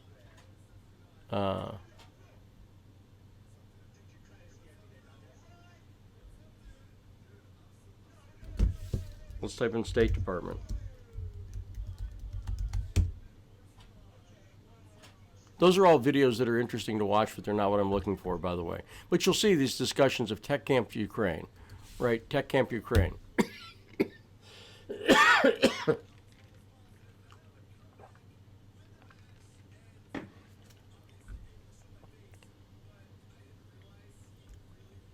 These were a key part of the Ukrainian coup, by the way. Tech Camp Reunion in Riga. I'm Ukrainian. Video. This is part of that. A Fulbright panel. By the way, Fulbright panel. Oh, you know what? I'm going to guess. I'm going to click on here. Look at this. 38 views. You can find this stuff, but nobody's watching it. Irina Chalupa, who we'll talk about later, is a Fulbright scholar. I just want use traces. But we're going to need to get. My God. That was bad. Hang on.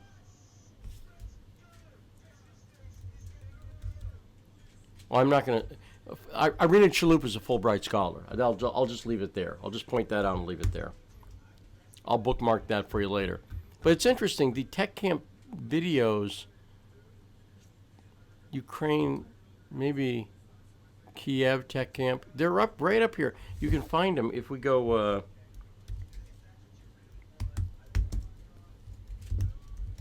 It's posted from the State Department. Luckily, I've downloaded all of this. Here we go. Tech Camp Kiev 2012 from the U.S. Embassy in Kiev. This is your tax dollars at work.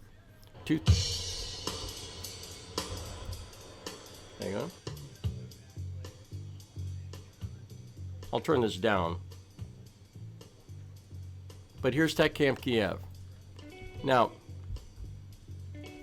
this has to do with I'll leave this playing.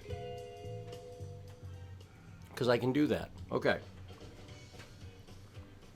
One of the things that Hillary Clinton has supported for literally decades are programs related to education and strengthening civil society.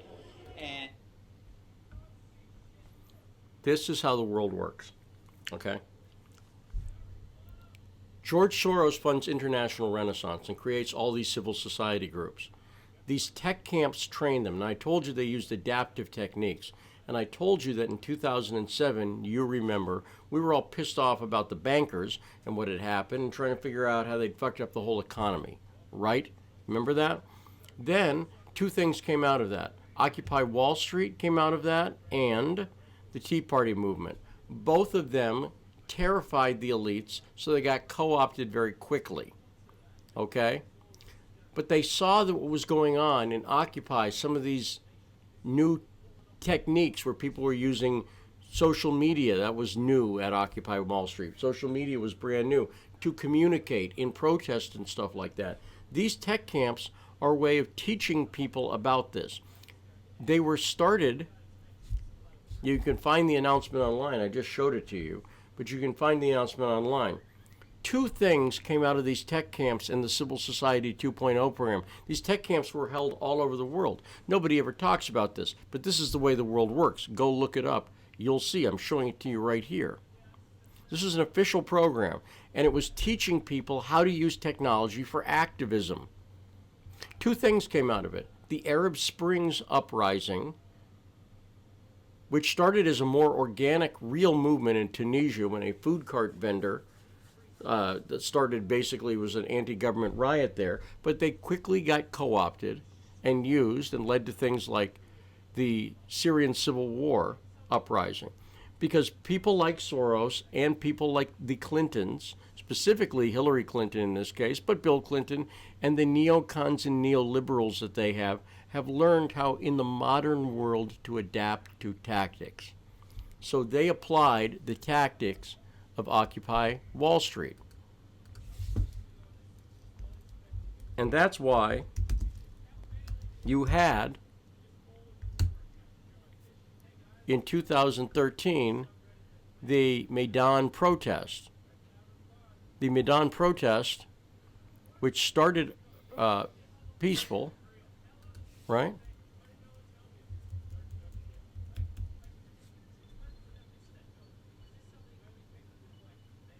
Now,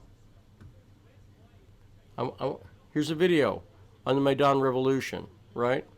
Let me point out, again, I want to point out how the world works to you. This is on Hromadske TV.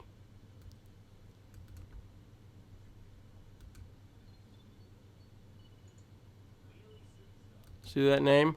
Hromadske International. English.hromadske.tv. That's the name in Ukrainian. Let's just copy it, open a new tab, type that in. You've probably never heard of Hromadske TV, right?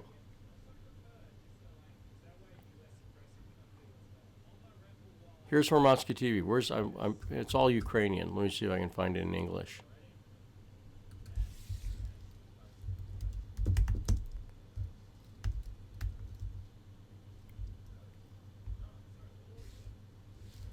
I can never spell it. And look, I can't click on the, very frustrating. Okay, so wait. Because I really want to show you this. There we go. By the way, some of the reason, it may not just be secret societies keep people from this, it may be pure spelling. Okay? But I want you to understand how the world works. Okay? Let's look up the Wikipedia entry. This is all confirmable. This is a good summary. Hromadska was started on 22nd November 2013. It was announced by a group of journalists, right? And it's registered as an NGO. We talked about how Soros and these other groups use NGOs. But I want to point out that this was started the first day of the Maidan, right? Hromadska, it turns out, was, one second, funding. According to an interim financial report, it was funded by the Kingdom of the Netherlands, the Embassy of the United States. You funded Hromadska TV, and the George Soros International Renaissance Group. That's who funded this. Do you understand? Hromadska was media.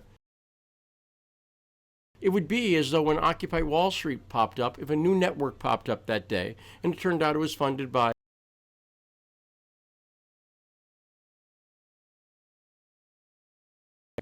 the Obama State Department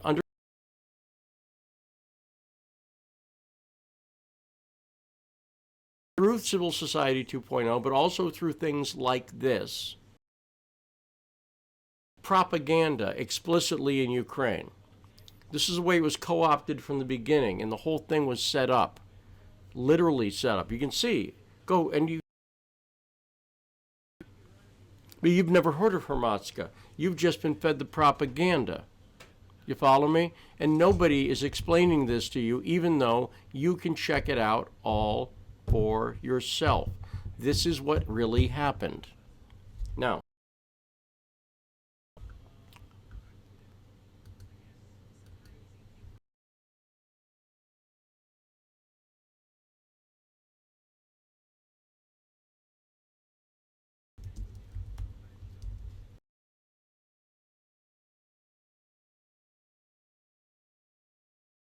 find this here.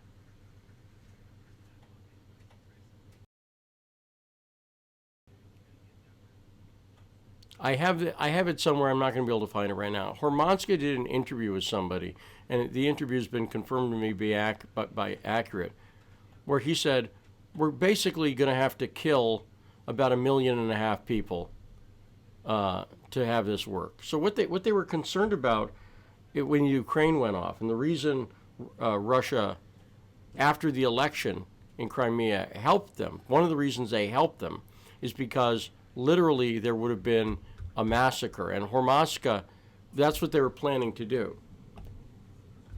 So again, the stuff that you've been fed on this, when you start to look it up for yourself, you're going to see, I can't find what I'm looking for, but it's up there somewhere, and I played it before. I played it before on my Twitter feed. You can probably find it.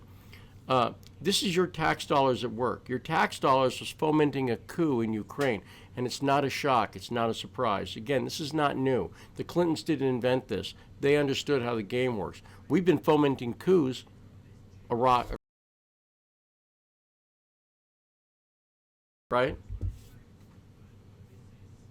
That's what we've been doing. It's the reality. And as Smedley Butler said, look up General Smedley Butler and you'll find out who I'm talking about. In his military-industrial complex speech, which I might even just bring up now. In fact, let me do that. I'll take none of it. So I told you it's going to be marathon. I wasn't fooling. Right? Hang on.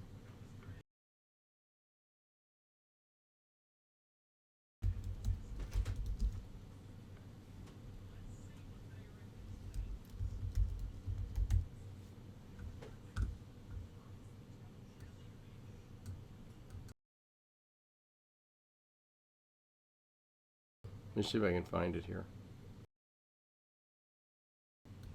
There we go. I'm going to play something for you. I'm going to help my son with his headphones. And you can get a drink. You're going to have about... Hang on one second. I don't know how much time you'll have here. Good evening. You'll have 3 minutes 20. I'm going to run this. You should watch this.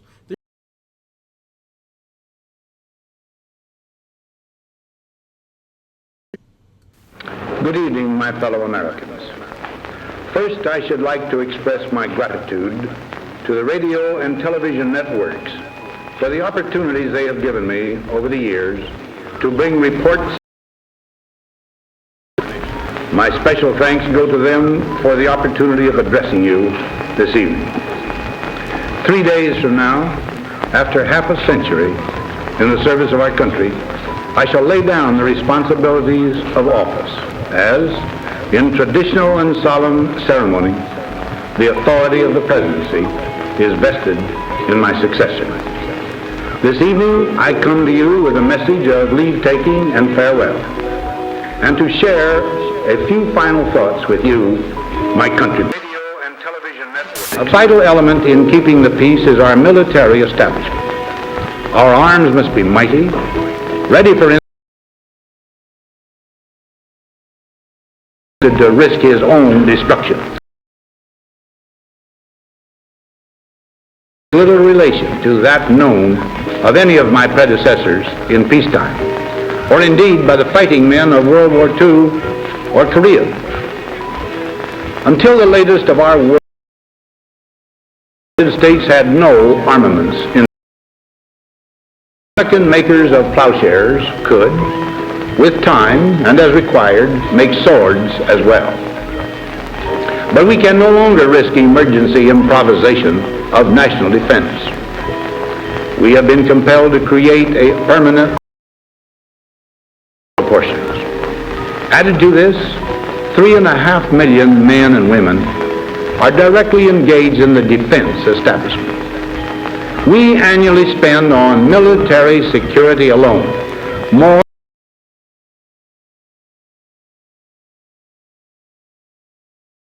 This conjunction of an immense military in the American experience, economic, political, even spiritual, is felt in every city, every state house, every office of the federal government. We recognize the imperative need for this development, yet we must not fail to comprehend its grave implications. Our toil are all involved. So is the very structure of our society. In the councils of government, we must guard against the acquisition of unwarranted influence, whether sought or unsought, by the military-industrial complex.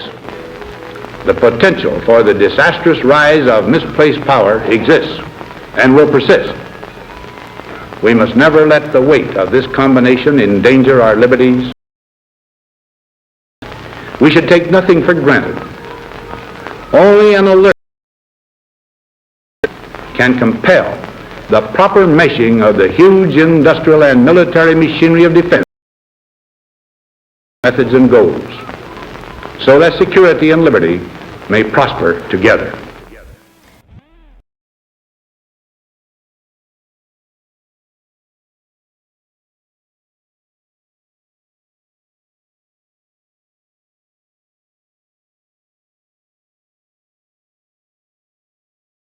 I was about. How you doing? Hang on.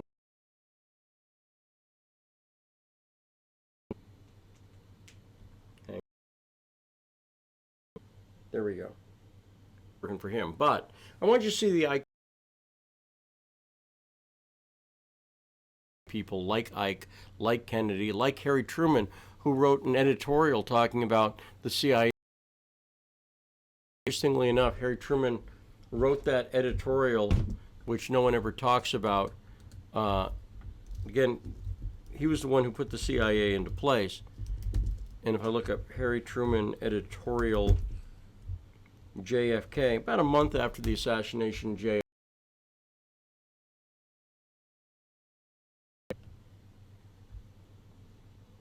Hang on one sec. Harry Truman wrote an editorial, which I probably misspelled the word editorial, it looks like. But okay. Again, this is history that's hidden that you should know about. There have been warnings. There have been people, there have been politicians who occasionally that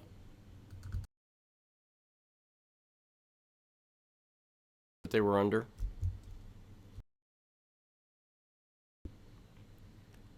Here you go. After JFK was killed, former President Truman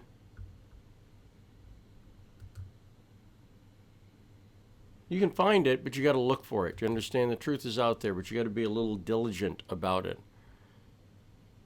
So, he talked about the abolition of CIA covert operations. Look at there's the article.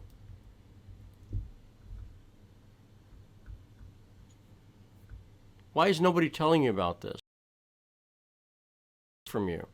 Why was this published in the morning paper and not in the afternoon version? Why aren't you hearing that Harry Truman wrote a month after, here it is, limit CIA role to intelligence. In other words, just to gathering intelligence for the president, to stop covert operations.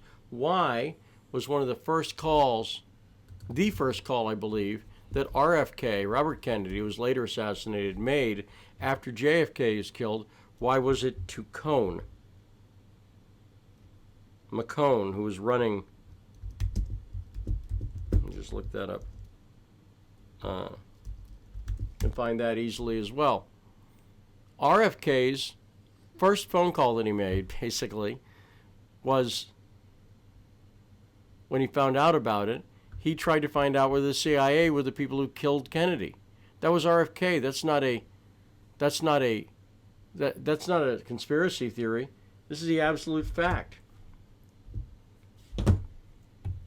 This isn't new, right? This is not the first time we've had people who stepped into something. President Trump's not the first one. The presidents haven't run things for years. They got Truman to put it into place, then it got out of control. Ike warned us about it. JFK said he'd ripped the CIA into a million little pieces after the Bay of Pigs. He's assassinated. Then who do they put on the committee to investigate him, his assassination, the Warren Commission report? Who do they put on? But Allen Dulles. Allen Dulles, former head of the CIA, who was fired by Kennedy after the Bay of Pigs fiasco. It would be as though if President Trump, God forbid, were assassinated and they made James Comey the number 2 person picked for the committee to assassinate him. Do you see where that could go wrong? Do you see where the Warren Commission went wrong immediately? And it was because the CIA connection was put on there? Do you understand that the CIA is still hiding information from you about JFK? That in fact, President Trump was not allowed to release all the JFK files? This isn't new. And it's all provable. And again, the elites are scared to death you can figure this out. They are scared to death now because you can look it up yourself. You can see the Harry Truman editorial. You see, it used to be that if I were saying this to you on a park bench some night, you'd go, well, that was some story that dude told. It was sure some story he told. But you'd have no way to confirm it, right? You'd have no way to look it up. You'd have no way to figure it out for yourself. Now that they're scared to death because you do. Suddenly you do. And I can be here and until they come bursting through my door, maybe they'll wait till 5:45, maybe they haven't called CNN yet. Until they come bursting through my door, I can tell you about it. And you can look it up for yourself, and you can see that as amazing as this buried history is, not one single part of it is something that you can actually factually dispute. It's actually clearly all true. Chatham House rule is talked about on the Chatham House website, right? I'm not making stuff up. I showed you the Quigley video. Again, you have to understand. You have to understand how the world works. People like Hillary Clinton, people like Bill Clinton understand how the world works. The reason they started the Clinton Foundation is they understand the new world we live in of foundations. You dig? And that whole thing was created, that goes back to the Rhodes Secret Society people. That's where they used charitable foundations and journalism. Don't forget, they were Brits, but they created Atlanticism. And that's why the guy who's the father of modern journalism is a guy named W.T. Stead. You want to understand the way the world works and why you've been lied to your entire life? Every single day of your life, you've been fed lies. It's because of this guy right here, W.T. Stead. W.T. Stead was the father of modern journalism. Two things came out of Stead. Things that came out of him were investigative reporting and tabloids. Newspaper editor, and you'll see, and you know, papers you've never think, the Pall Mall Gazette, things you've never heard of before, right? Died in the Titanic.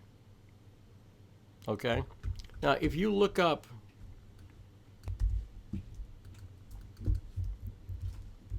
W.T. Stead and Cecil Rose, it's not very hard to find that Stead was part of that small group. This is why journalism became part of the mix here. Cecil Rhodes, 200-year-old plan to see again. So now I don't know what that article is, but you get an idea. Here you go. Last Will and Testament of Cecil Rhodes. That's good. That'll talk about some things. You'll find it here. But you don't find much. You don't find much. This story of Africa is a good one, actually. You don't find much on this, but go look it up. You'll see it. Stead's part of that group. So they've been using journalism forever. This is not new. This is not new. What's new is that we can talk about it and you can look it up. What's true is that we can talk about it and you can look it up. And worldwide, people are getting little glimmers. Remember I mentioned The Matrix and Fight Club before? People have a little glimmer that things are screwed up and they don't know why. But then it pops up occasionally, like the banking crisis. And then the people start to get restless. And on the left, because they've created this fake left and right paradigm, people on the left respond in one way. They've been taught community organizing and so on, right? So they respond one way. The less organized people, but they know a little bit of organizing from church and maybe politics, right? Form the Tea Party, and that's what happens there. And the elites freak the fuck out. They see the problem, right? They see the problem. They see what's happening. They see that the whole world they built up of empire and everything else and monarchy is coming to a crashing halt, and that people are rising up about it. So they have to stop this uprising, since there's a lot more of us than there are of them, by diverting and distracting your attention, and by creating a modern world of a 24/7 propaganda culture, so that these stories, these true stories that I'm telling you, that are how the world really works, you don't see them. You think about Paris Hilton or Stormy Daniels or whatever people are, whatever.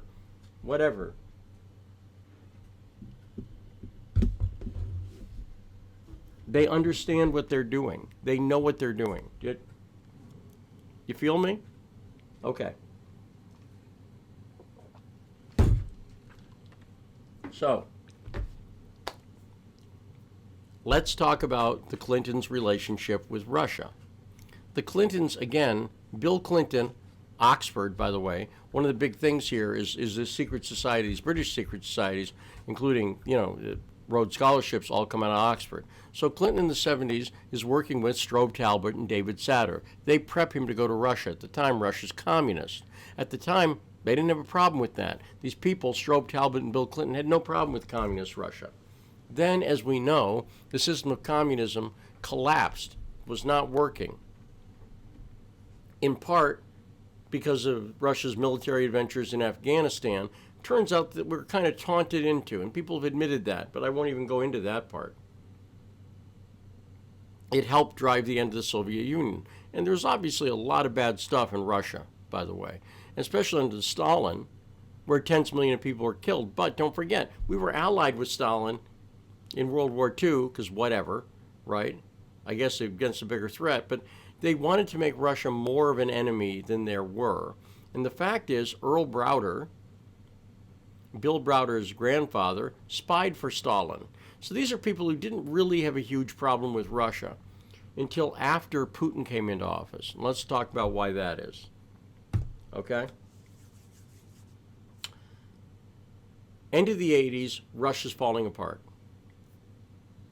You have Gorbachev, you have Glasnost, you have Andropov, you have the fall of communism, the end of the Soviet Union as such. But you had a problem, which is all the assets were state-held. Do you understand? All of the assets were state-held. So, and this gets into a very significant period. 90s in Russia. Bill Clinton's in the White House. 92, he comes in. By the way, he's elected with the help of a convicted felon named Brett Kimberlin, who was talking about how Dan Quayle, he had sold pot to him. That story was pushed by a guy named Cody Shearer, who married Strobe Talbot's, Strobe Talbot married Cody Shearer's sister. We'll talk about that later. Let me just put a bookmark in that now.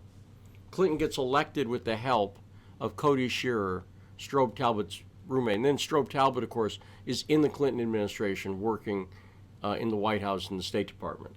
So, all of the assets of Russia, the oil companies, the TV stations, everything's held by the state. What do you do with them? Used to be the state running it. Who gets them now? And they decided to come up with a voucher program. This voucher program would say to every Russian citizen, basically, you get so many shares, because they were trying to be fair to people, except the elites figured out how to game the system. They realized that the people didn't really understand the value of this piece of paper. This is the shares that they got, right? And so what they did was they created a system where these people got absolutely screwed over. This voucher system. People were selling their vouchers for pennies on the dollar, right? That's what's going on. You can find this in a great article called The Harvard Boys Do Russia. This is key to understanding it. It's published in The Nation, published other places. And this talks about how a group of people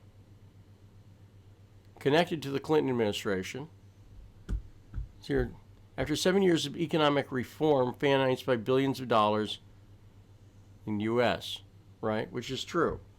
So what happened was, connected to this Russia in the 90s thing were people like Larry Summers. And you'll find Larry Summers' name all throughout this article. He was the Clinton Secretary of Treasury at one point, was also in the Obama administration. Okay? You'll see that elite schools like Harvard are right at the center of this. This article goes into great detail about it, but what I want to highlight is other professors, including Jeffrey Sachs. Larry Summers was later the president of Harvard, so a lot of this connects to Harvard. And I'm going to point out that one of the guys was a guy named Jonathan Hay, a Rhodes Scholar. I'll just mention that. Was a World Bank consultant. Now, Jonathan Hay, by the way, was later convicted for the rip-off stuff that he did. No one talks about Jonathan Hay. He's now involved in Ukraine. Go look him up. You'll talk about how he used USAID, for work in Russia. And they did this whole financial scam that worked through U.S. aid, right? Let me just take a brief detour here for 1 second. In Bill Browder's deposition, he talks about how, hang on. It's called the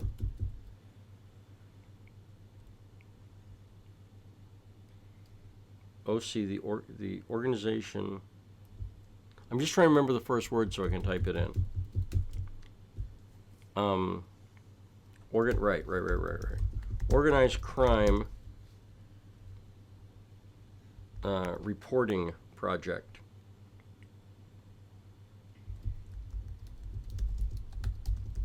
I've told you several times, this is the world we live in. We live in a world of think tanks and groups like this.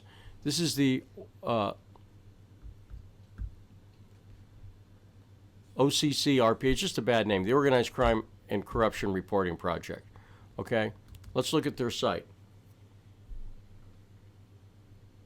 Notice I'm showing you these group sites on their own. I want you to see them. I want you to understand how the network works. Nothing is conspiracy here. Nothing up my sleeve. Presto, look who we have here. Who is the Organized Crime Reporting Project funded by? It's the Open Society Foundation, that's George Soros, of course, and USAID, USAID, there we go. That's who's funding this, your tax dollars at work. The Organized Crime and Corruption Reporting Project is one of the groups who put together Bill Browder's story. Do you understand? Your tax dollars at work. I want you to see how these groups fit in. And I want to point out USAID has been used long time to basically funnel money into projects to create political outcomes that benefit the rich and powerful and the elites.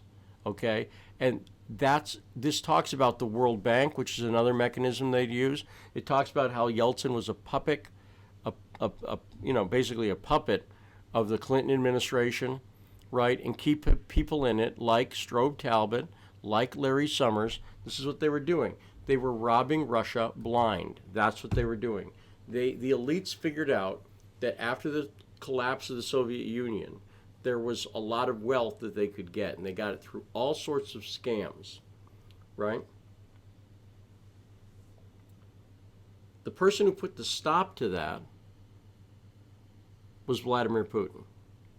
Now, that is not, I'm going to mention again, I host a show called Fault Lines with Nixon and Stranahan. I work for Russia. Don't take my word for it. Go look it up. Go look up the history. In the 90s, you had these powerful oligarchs. The oligarchs were scam artists. The initial oligarchs were all scam artists. The current round of oligarchs are more businessmen, because the scams made billions for people like Boris Berezovsky, like Mikhail Khodorkovsky. Mikhail Khodorkovsky was at one point the richest guy in Russia. And when I say scams, here's an example of the kind of thing they were doing. Yukos oil was up for auction. Now again, let me just show you this.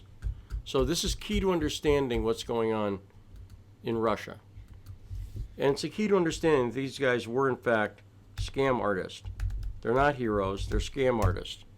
But they've learned how to play the game. They've learned how to play the game of think tanks, institutions, and everything else. Here's Mikhail Khodorkovsky. He's got his own page, right? He's got films about him, Khodorkovsky. Let's look up Menatip and Yukos oil. No one in the United States knows this history, yet anybody can figure it out, and you'll learn for yourself.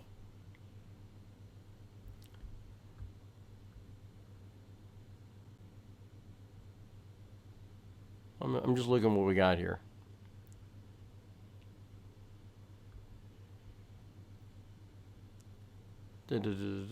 Early years, Mikhail Khodorkovsky.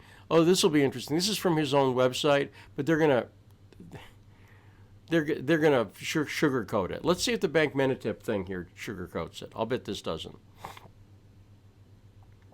Okay. The Group Menatip Limited were financial companies created by Mikhail Khodorkovsky. Blah, blah, blah, blah, blah.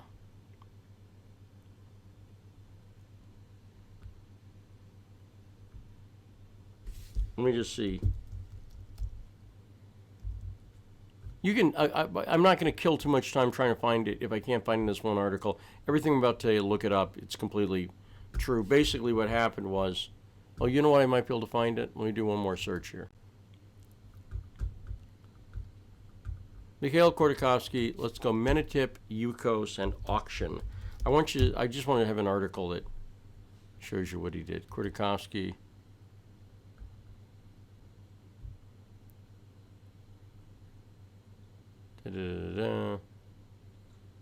Oligarch. It's not in Putin's Russia. See, again, what you got to get through is a lot of the lies, like the Wilson Center. Here's Khodorkovsky is a criminal. This is why he was in prison. He's a criminal who's trying to steal Russia's assets. Okay? But he's the guy, remember I mentioned Senate Resolution 322 before? Remember I mentioned Skull and Bones is a mnemonic device, 322, controlled opposition. He's the one who's supported by both Obama and Clinton. That's who Khodorkovsky is. Who is this? Yukos case. Blah, blah, blah. They talk about Yukos confiscation. This wasn't confiscation. I'm just trying to find a good article that Yukos rise and fall. What he did was he bought the bank that was going to auction Yukos, the oil company. So he ended up buying he paid $300 million. Let's see what we got here. It just looks like it's got some of the details I'm looking to show you here. Mikhail Khodorkovsky is the former head of Yukos, blah, blah, blah, partner in 2013. In 1996, Khodorkovsky paid $300 million for 78% in Yukos through an auction using his bank Menatip for the purchase. Yukos would be valued in excess of $40 billion in 2003. Bank Menatip organized the option. A report from Illinois University says Menatip Bank, owned by Khodorkovsky, organized the auction for Yukos Oil Company. He bought 45% of the shares for $150 million, and another 33% investment tender for $150 million, with the promise, blah, blah, blah, under one of his shell companies. So he's used shell companies, right? I really want you to get this, what's going on. He scams his way into buying this company for pennies on the dollar, basically, by buying the bank that is going to auction it, and then kicking other people out of the auction and getting it himself. Now, the thing that's fascinating about this is that if you go to a site like Open Secrets shows campaign financing. It shows where the money comes from. And if we look up Menatip, I just showed you Khodorkovsky bought Bank Menatip, and he and Platon Lebevid, who I showed you before as well. But let's just look up Menatip.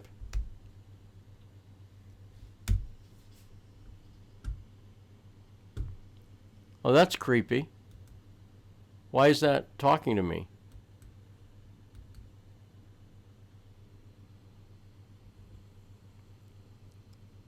What is this about? I've never seen this before.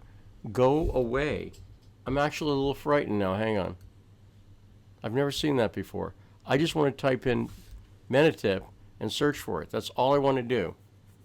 I don't want your robots chatting to me and knowing who I am, but apparently you do. Let's look up Menatip here. This shows campaign financing. This will show you that Bank Menatip,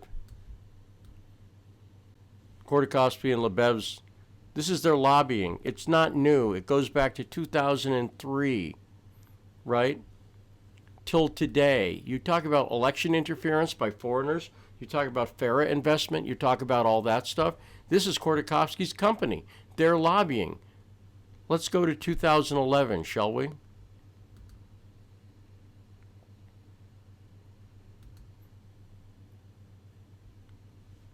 Let's show you who the lobbyists are.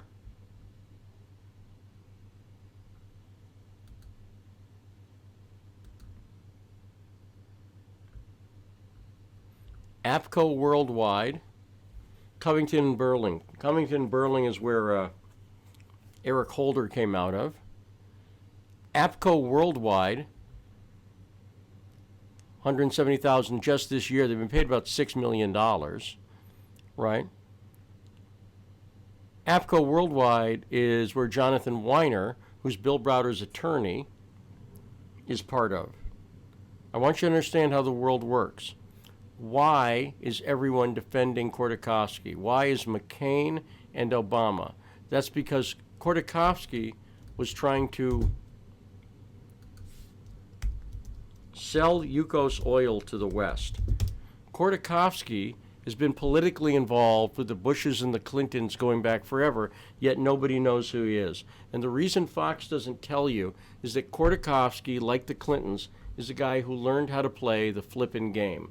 Let's go to the New York Times. Let's do a search.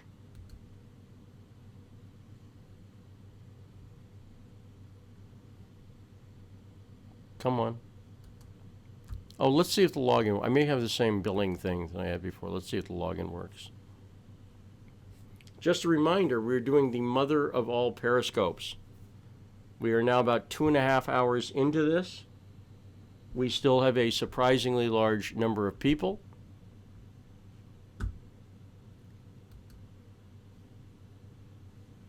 Hang on, I'm just going to ask you to retweet this puppy.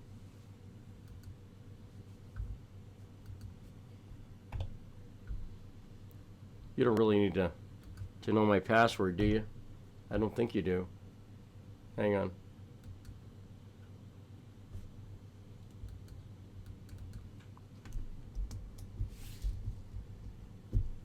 Hang on. My system's doing something weird. You got to forgive me 1 second. There.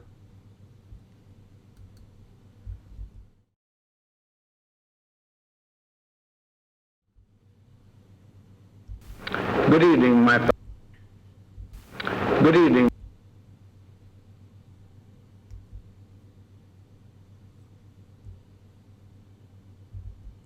Hang on one more sec. I think I did something stupid earlier. Let's see. Oh, there we go. Okay. Forgive me. I had to go through a bunch of things, technical, boring stuff.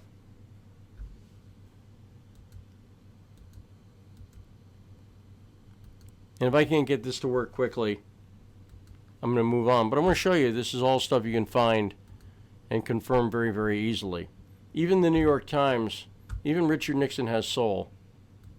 And hang on 1 sec. Let's just see if this works.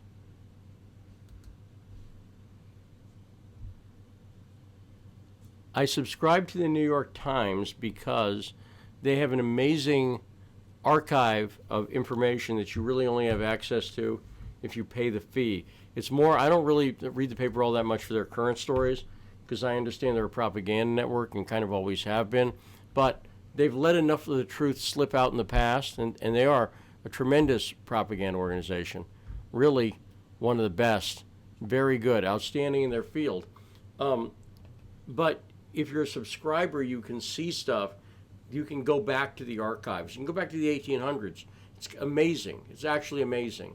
And if you go through and you research, you can find a lot of really interesting information that gets buried through history. You can see, well, the New York Times said that in whatever, 2000, but I'm not going to spend too much time on this if it doesn't work. I'm going to point out that you could find an article from about 2001. If you look up on the New York Times site, Khodorkovsky and Carlyle Group, you'll find out that Khodorkovsky was spending money at think tanks. He bought his way in. You understand? He, like Clinton, is a guy who figured out how the world works. Here's how it works. Khodorkovsky spent $1 million with the Library of Congress. You can pretty easily find that. Let me show you that. And he hooked up with Soros. That's why he called the Society of Open Russia. That's what's going on. So the Times site was going too slow. Oops. That's Khodorkovsky's site. This is all completely pro-Khodorkovsky. By the way, if you search through there, you'll find the quote from Hillary Clinton supporting her. Okay, just go through, you'll find it. So Khodorkovsky's supported by every major politician. Nobody talks about him. He's mentioned in the Magnitsky Act. He's the guy who funded the Magnitsky Act, right? But if we look up, you don't believe me? Look up the lobbying money for. Here's Group Menatip. Remember, that's Khodorkovsky's thing. What bills? What bills did they fund?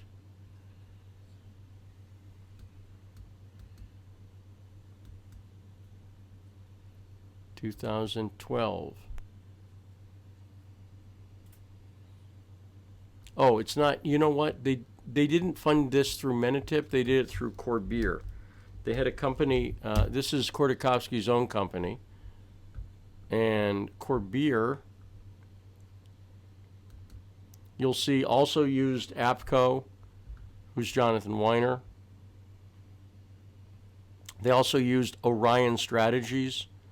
Let's talk about them for a second, just quickly, because I want you to see the rule they get you on both sides. Who is Orion Strategies? Orion Strategies was the right group. Orion Strategies is a group that worked through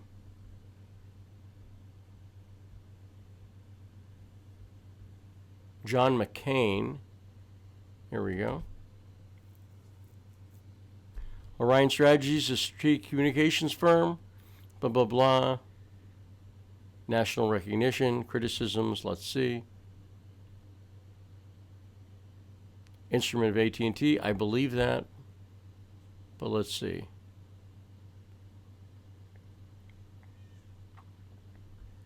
Let me show you what I'm looking for here. Let's do Orion Strategies, Soros, Palin, Malkin. Let's look up that. That's not how I found it, of course, but it's a pretty good way to find it. So, Soros I misspelled. Palin I spelled right. Orion, the first O. There we go. Sarah Palin's deep ties to Soros revealed. Here's Media Matters, the group that was founded by Clinton. They're trying to make hay of this, but the point is, this guy Randy Schooneman right here, he's a lobbyist with Orion Strategies. He was with the Open Society Policy Center, the Soros-funded DC think tank. This Soros-funded DC think tank was also funding McCain, right? Now, in this article here, Media Matters is scoffing at it, but I'll tell you who did great reporting about it at the time is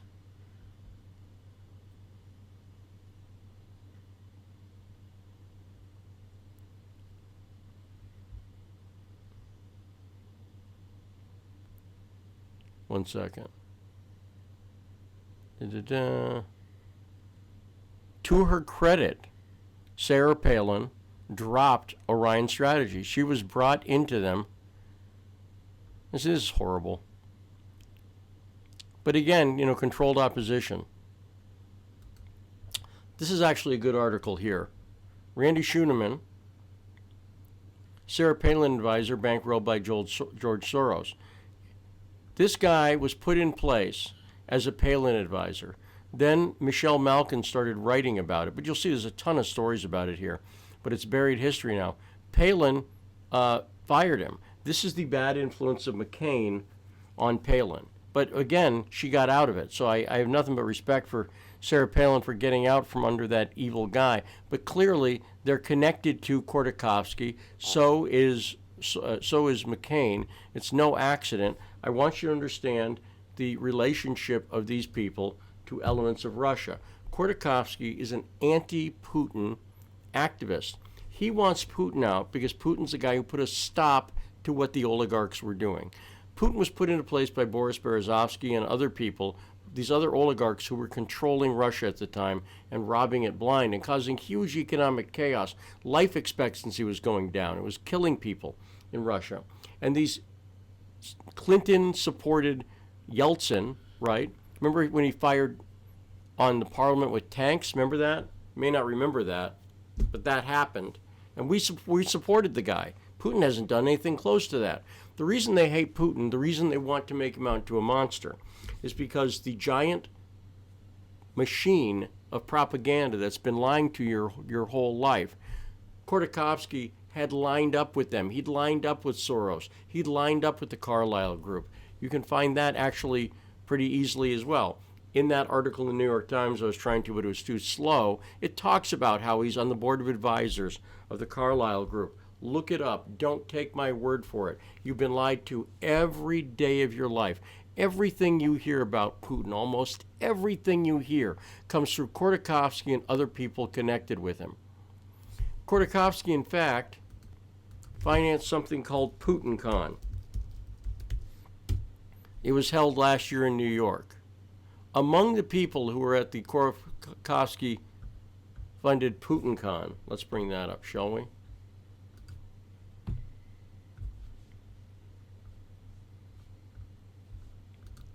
So here's PutinCon. Here's who's in the sessions, right? Let's stop right here. One of the people at PutinCon is David Satter. Pop quiz. Ready? It's a Khodorkovsky-sponsored thing. Pop quiz. Ready? Who is David Satter? That's the question for you. Who is David Satter? We've been doing this for a while now, close to 3 hours. So let me just ask you, who is David Satter? I'm going to look in the room.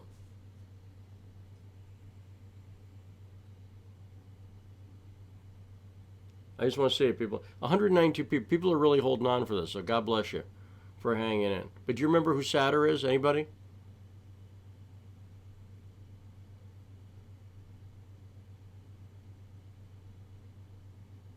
Someone's saying Putin's murdering Christians. I don't know who you are, but you're a liar, so bye.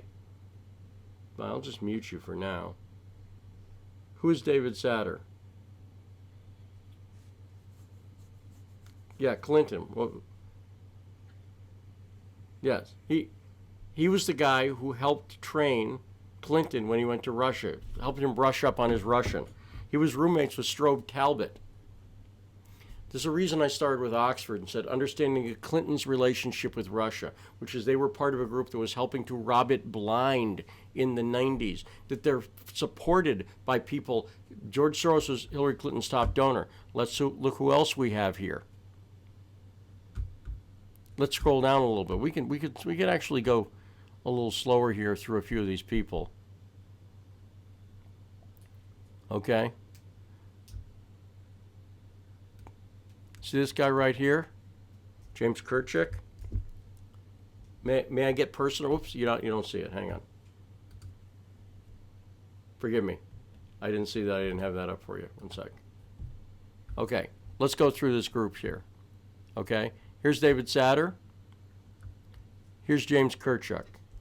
You probably don't remember him, but I do. You don't know who he is, but I do. Let's type in Kirchhoff's name. See, I like doing a copy and paste thing because it's harder for me to do a typo since I can't freaking see. Copy, paste. Let's look up Chobani Stranahan. Jamie Kirchhoff is a writer for the Daily Beast, and he wrote an article called The Disgusting Breitbart Smear Campaign Against the Immigrant Owner of Chobani, in which he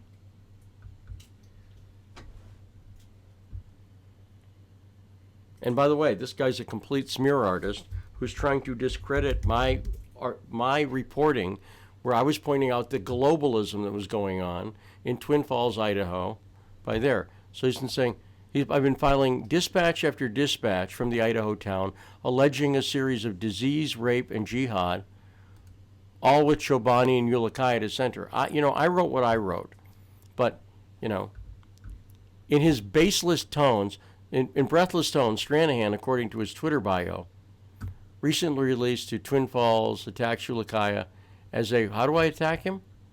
How do I attack him? Oops, I just lost it. But I just want to point out that this is here it is.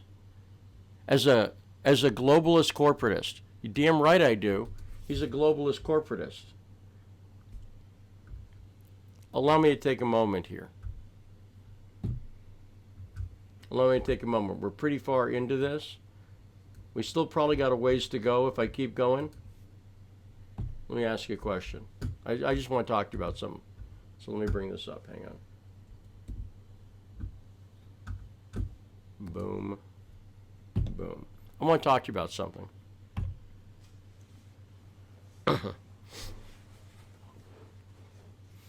On a personal note, I have been attacked by these people for about 8 years. Not just smears like this by Jamie Kirchhoff, but as you'll see, other people connected to this were attacking me, including Brett Kimberlin, who we'll talk about in a little bit, relentlessly, including mocking the loss of my daughter. So this is somewhat personal for me. It's personal because I get the story right. They are scared to death of me for that reason. They are scared to death of me for that reason. I know it because I can see it. Because this article by Jamie Kirchhoff is a pack of lies. Now let me see.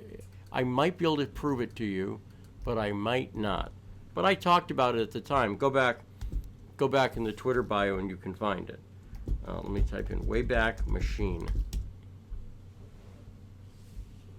I want you to understand how these smeary people work, and why Jamie Kirchhoff, by the way, the other guy, I'll show you in a second.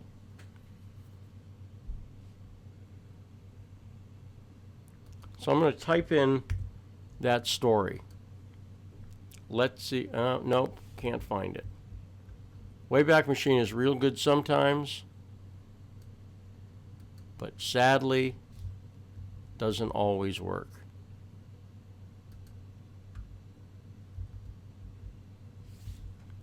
Not finding it. Okay. Let's just go to archive.org in general. I'll try one more time. Then I'll give up in defeat. I have no problem giving up in defeat, but I will. I'd love to be able to show this to you, though.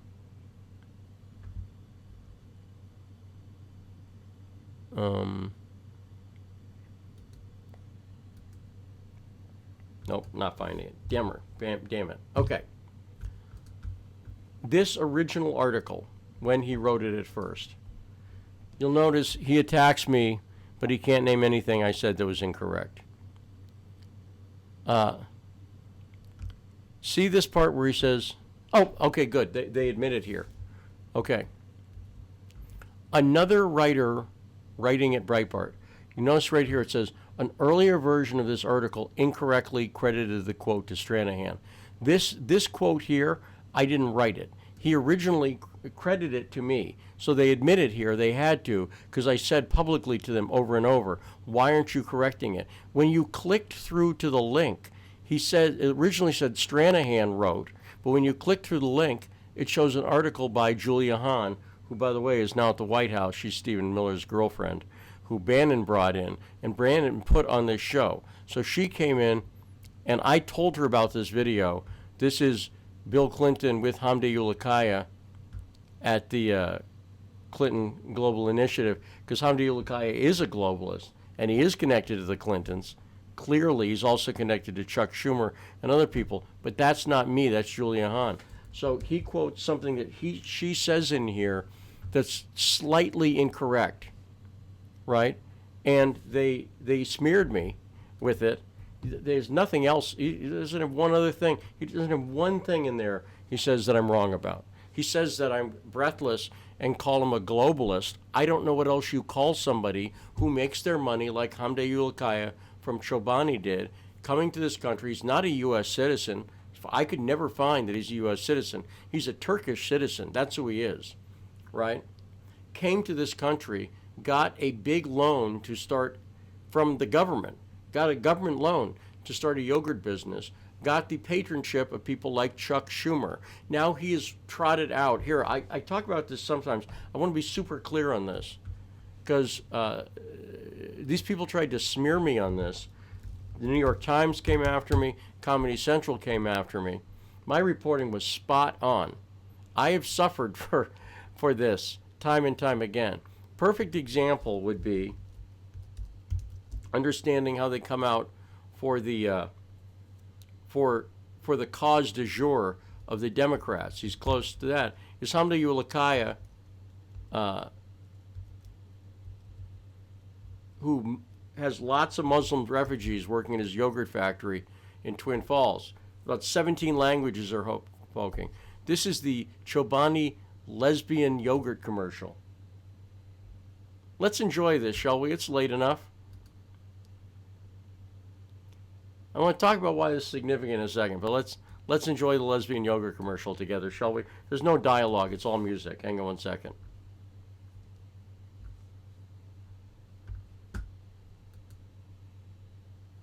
Oops, hang on one sec. So here we go. Enjoy the lesbian yogurt commercial.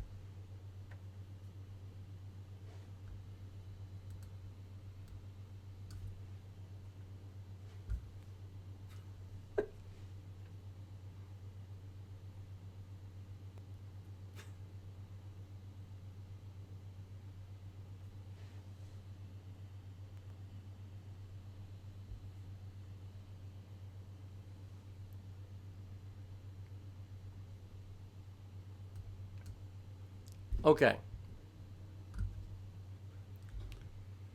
Now, okay, so let's be honest. First off,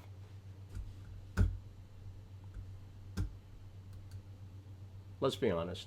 Who doesn't like a good lesbian yogurt commercial at 1:48 in the morning? Who doesn't? Everybody loves that, right? Now, the reason that's significant, the reason I show it to you, is that ran at the point when the Democrats were making same-sex marriage the big deal with them.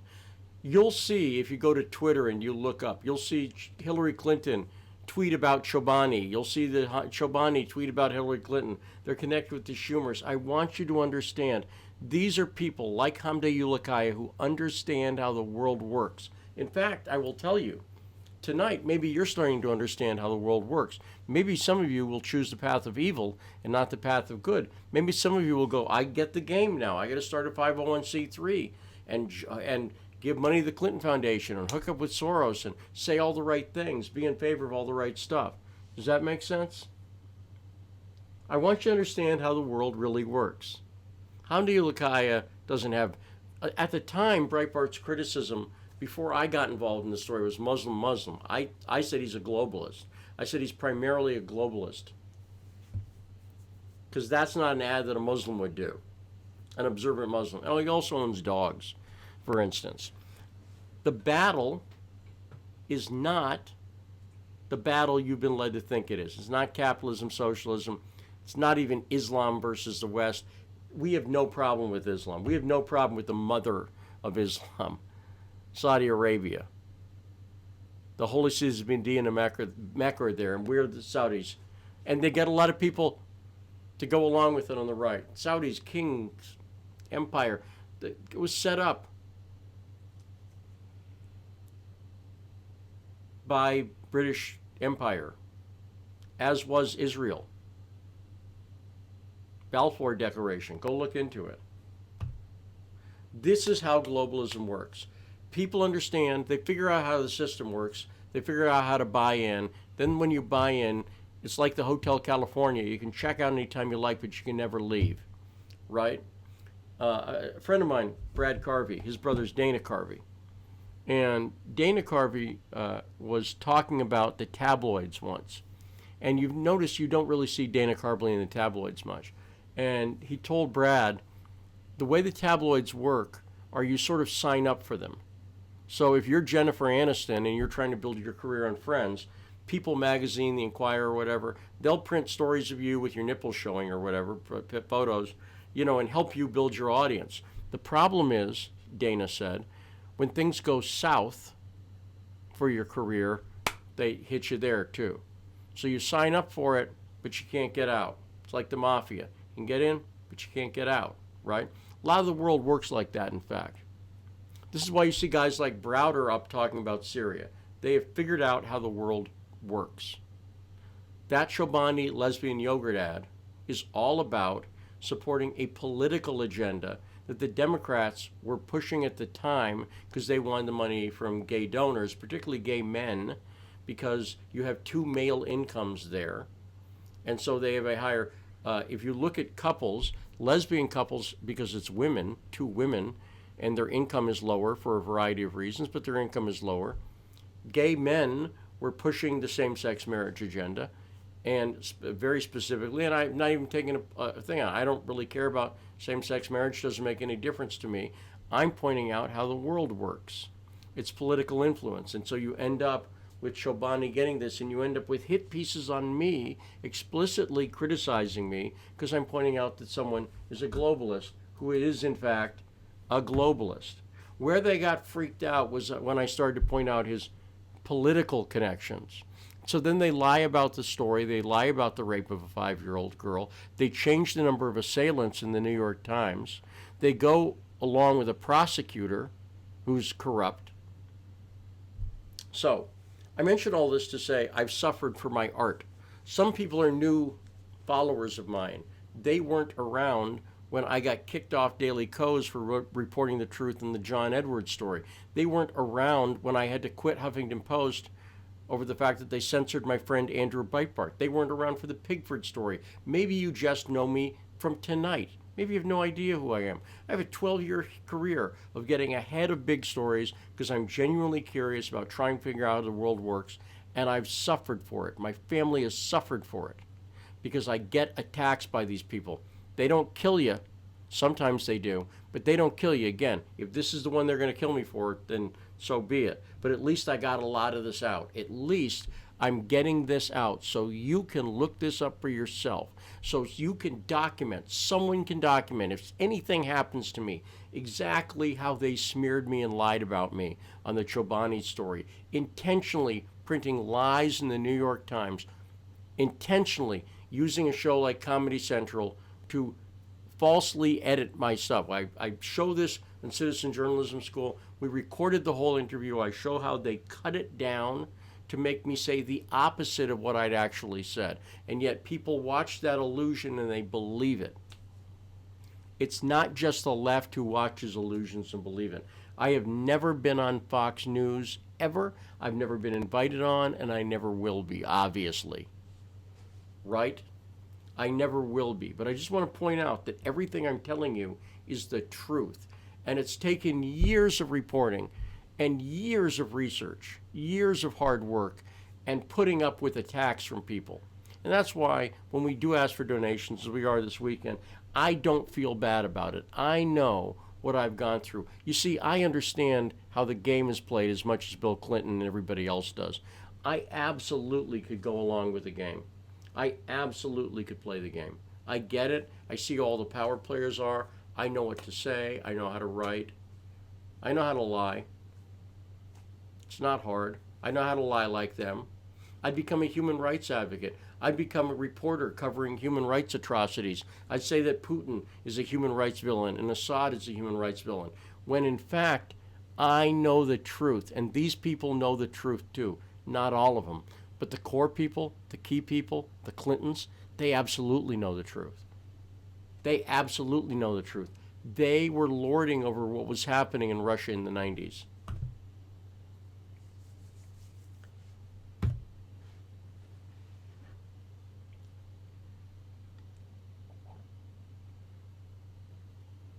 Okay, so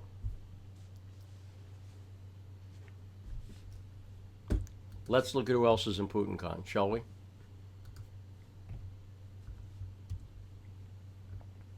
I kind of want to watch lesbian yogurt ad just one more time, since we're here. Just one more, because again, here comes my favorite part. The spoon licks, right? The spoon licks. And that one? Yeah. Uh-huh.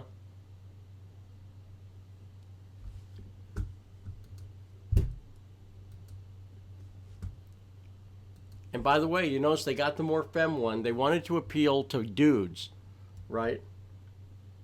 They got the sort of more traditionally attractive looking one there. Let's talk about PutinCon. So Jamie Kirchhoff, lying smear artist, of course he's hooked up with this group. By the way, let me just show you this too. We'll talk about this later, but I want to show you that all these bastards are connected. Kirchhoff, Chalupa, Weiss.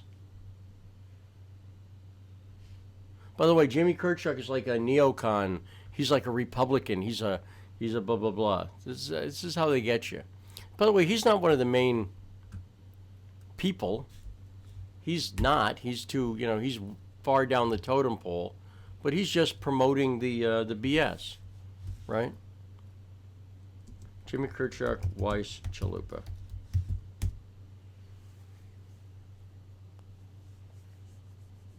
Let's see if this comes up. If it doesn't, we'll see. What you'll find is, if you do a search, you'll find a photo of Jamie Kirchhoff, Michael Weiss, Andrea Chalupa, very friendly, all at dinner, right? And there's like on stairs and stuff like that and everything else. These people all know each other. This guy works with Michael Weiss. I've talked about Michael Weiss briefly before. Michael Weiss is one of the main propagandists behind this whole thing. CNN, Daily Beast, he's an editor there. Henry Jackson Society. He's a fellow at the Atlantic Council. Remember I mentioned Atlanticism before? Let's see who else we got here on PutinCon. Luke Harding. Luke Harding is the person who just wrote the lying smear story about Manafort and Assange. Hey, what are you doing, Boo? What? Getting pillows? Okay, I'm just asking. Molly McNew. You've heard of her. Let's see who else we got down here. Preet Bharara. There's Preet Bharara. There's Bill Browder. Preet Bharara and Bill Browder did a talk together. Preet Bharara, Southern District of New York, very significant. Here's David Kramer. Who is David Kramer? You may remember David Kramer, because David Kramer was the one who John McCain sent over to look at the Steele dossier, to meet with Steele. He could have just picked up the phone, I guess. I wonder what else was going on there. But David Kramer was the head of Freedom House, the Soros-funded charity. Of course, he's at that PutinCon thing. Freedom House was, by the way, part of what pushed the Magnitsky Act.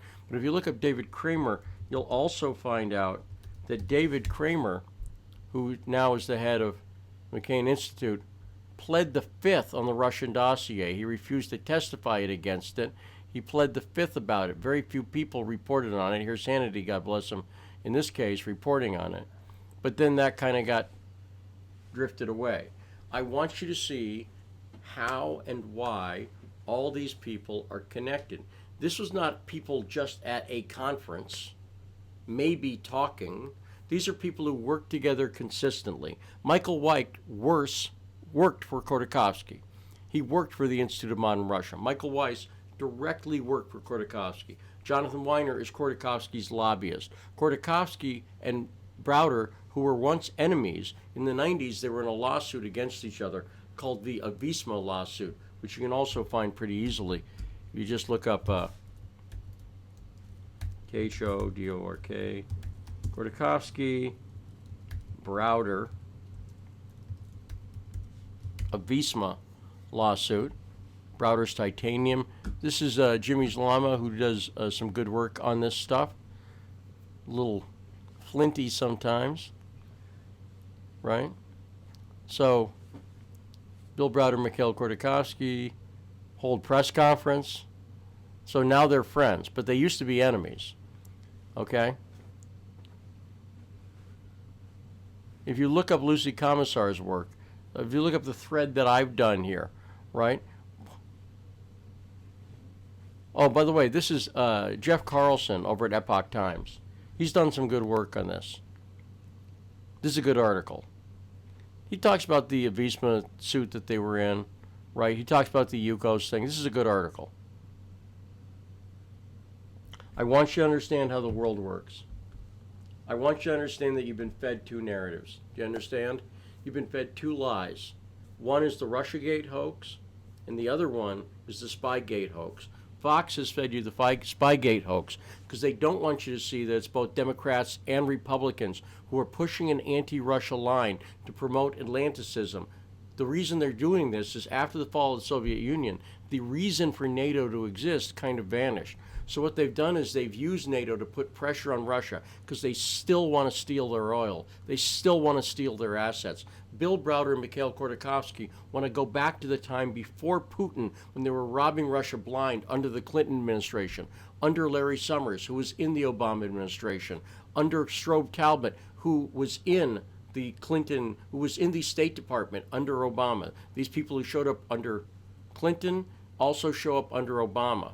They want to go back to the time when Jonathan Weiner was correcting corruption, was investigating corruption, was investigating this. He knew who Khodorkovsky was. Weiner understands how the game is played. He saw Khodorkovsky, richest guy in the world. By the way, if I get taken out by somebody, Khodorkovsky is just as likely. He's a guy who the CIA knows was connected with the Russian mob. The Russian mob are dangerous. By the way, a lot of people who reported in the around Browder, including Magnitsky, ended up dead, which is why they're investigating Browder right now for murder in Russia. I know it's unthinkable to some people, and I don't talk about it much because it's not conclusively proven to me. But I know who had the motive to kill Magnitsky. I know who benefited from it. Was Bill Browder was the guy, because Magnitsky was his auditor, and he was afraid that Magnitsky was going to testify against him because Browder was putting pressure on him. This is what the Magnitsky Act is about. Jonathan Weiner put this together, the Magnitsky Act, in order so that the elites could anywhere in the world suddenly seize people's bank accounts and stop them from traveling a place. This is why Mueller, who was put into place by Comey, who worked with HSBC, who is Bill Browder's backer. You have to understand that. Let's go to this again.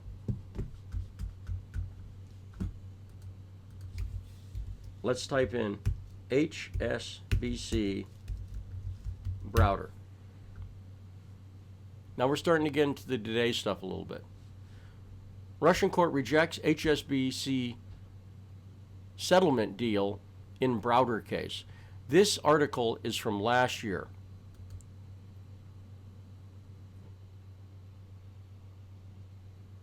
Nobody is telling you this stuff. You can find it if you type in the right search engine results.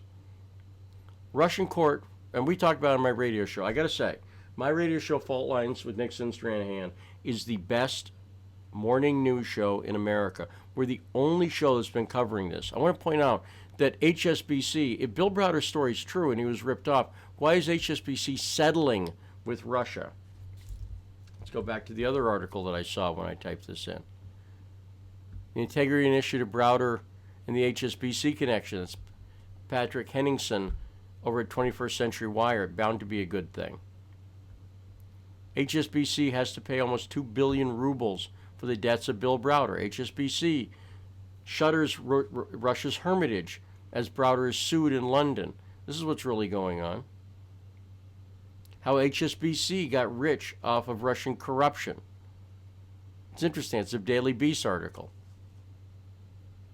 The Integrity Initiative. So I'm going to go into it skeptically, but there may be some good info there. You can never tell with this stuff. You can really never tell. You can find facts anywhere. Jim Comey was named to Bill Browder's HSBC Board of Directors. This is significant. James Comey left the FBI to go to the HSBC board. Then he went to take over the FBI. Oops. So I don't know what this is.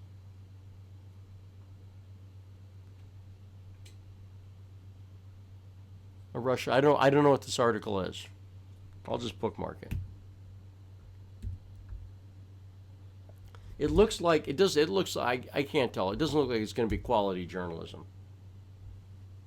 To me, maybe great.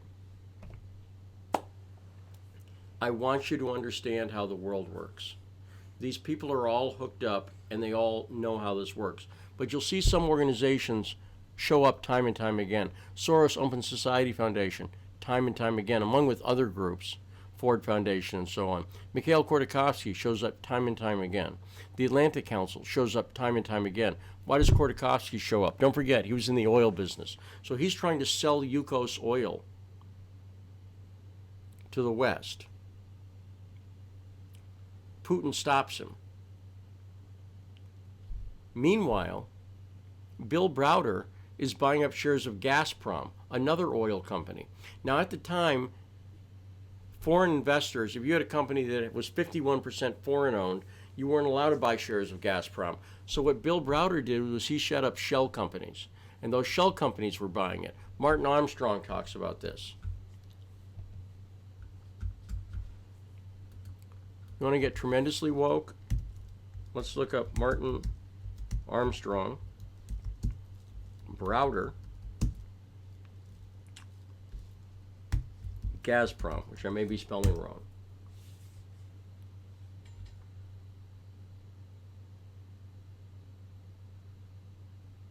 I'll let that come up. I'll drink some water.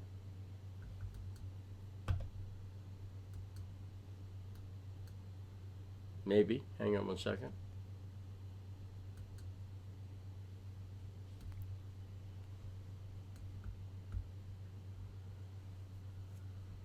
Armstrong Economics, Safra. You got to know where to look. You got to know what to look for. Any of these articles, and you look them up, double check the facts. Don't take my word on anything. Everything I'm telling you is the God's honest truth, but don't take my word on any of it. So, by the way, both these guys are dead. Here's Berezovsky, who I mentioned earlier. Here's Safra. He was the original funder. By the way, a lot of this relates to Israel as well. Maybe a little beyond the discussion, but fits into it. See this article from New York Magazine, The Money Plane? This article goes into detail about how Russian banks, including Bank Menatip, owned by Khodorkovsky, were being used to launder money out of Russia, to effectively get millions of dollars a day was going on these plane flights. Go read this article. Went through the Bank of New York, which is Safra's bank. Browder himself is doing this. Let me just read from the article. So while Browder portrays himself as the businessman who was a victim of Putin, to set the record straight, Browder's grandfather was a leader in the American Communist Party and stood for election. Scott, blah, blah, blah. He claims he went to Russia in 1995 to regain his roots. However, he ended up among Russia's highest profile investors linked to Safra, who in turn was linked to Boris Berezovsky, who was close to Yeltsin. Okay? That's what's going on here. Safra ended up getting killed after he sold to HSBC, by the way. I don't know if that's covered in here. Probably is. So what they're dealing with here was that Browder was trying to buy shares of Gazprom secretly using hedge companies, because what they were trying to do was they were trying to steal, again, I'll just say it bluntly. They were trying to steal Russia blind.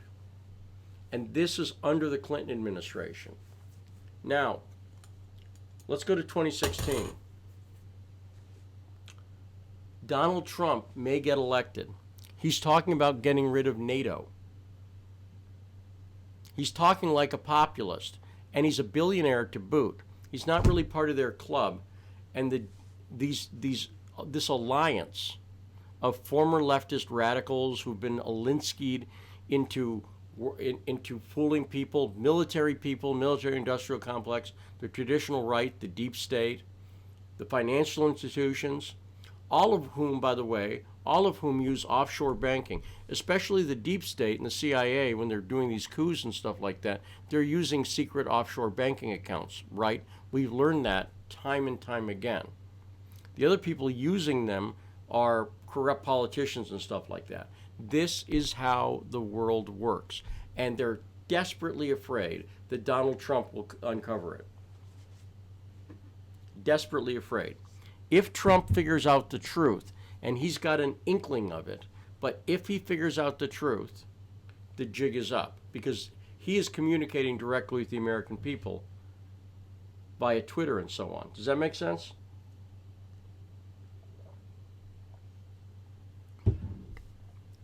So all of these seemingly divergent groups we've been talking about who all meet. This is not about left versus right. This is about you have been fed lies about everything your entire life. You've been led to think that the left and right are different, but as we talked about before, they're not. There's a key group of people connected to secret societies, groups that were started as secret societies that apply the Chatham House rule. All of that, all of these people connected are trying to steal Russia's energy resources. Khodorkovsky's again on the board of the Carlyle Group. He's an advisor to the Carlyle Group, which is the Bushes. Cheney's hooked up. And the ultimate red pill, and I talk about it all the time, and I should just point it out, if you want to understand how this really works, I just point up Genie Energy. And Genie Energy is the energy company that holds exclusive drilling rights to the oil under the Golan Heights.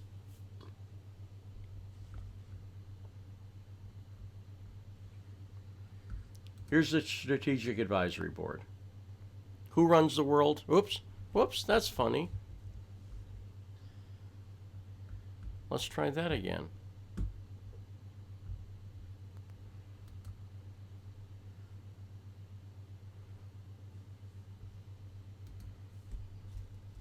That's quite odd, don't you think? Maybe it'll be nothing.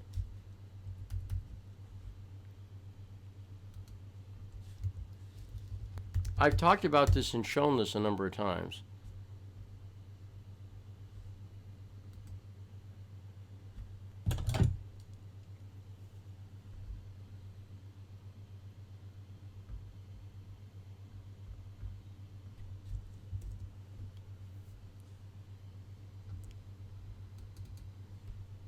Let's try, I'm genuinely fascinated by this.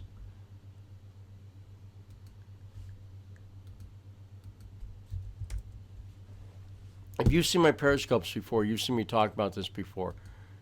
Why is it not showing up? Have they removed the page? Which would be awesome. How awesome would it be if they removed the page?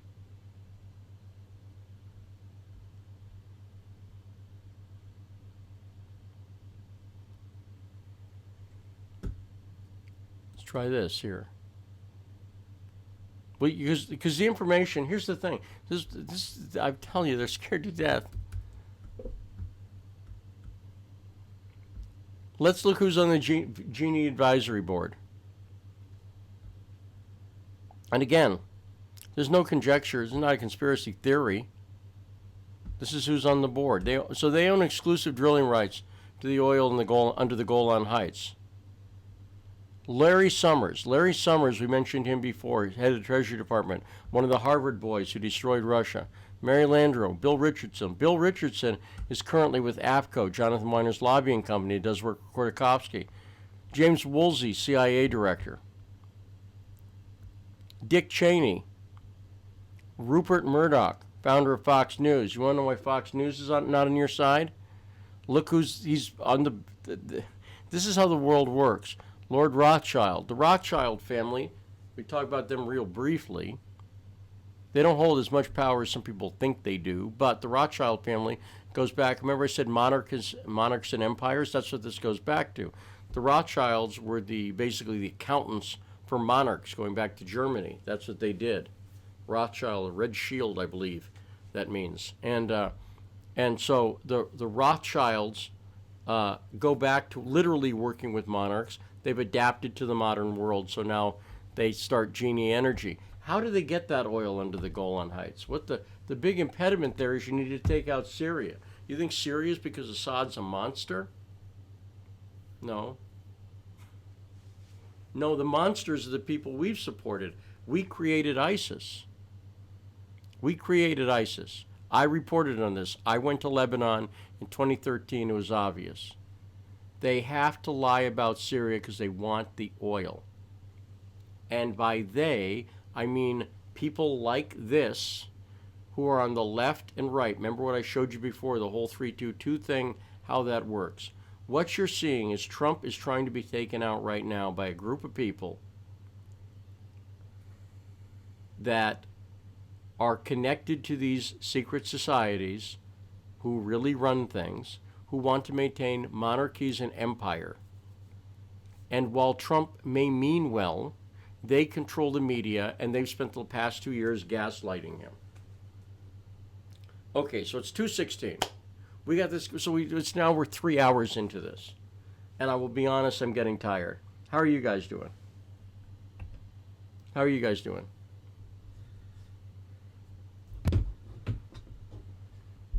I may cap this. We still got a large number of people. We got 184 people, large number of people, which I appreciate. But I'm just going to watch to see how people are doing. Yeah, I'm tired too.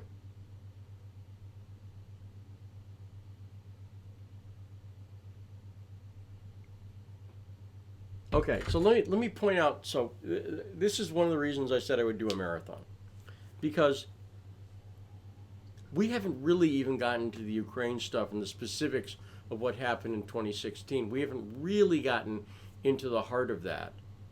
But I think I've given you enough of the big picture, the really dangerous stuff, to understand how the world works to do. But I got to tell you, I'm fading. So 3 hours, 15 minutes, pretty good. God bless you, everyone. I got to say once again, I'm going to stick up a donation thing. If you can do something that to help out, I would really appreciate it. As you can see, this is a lot of frickin' work.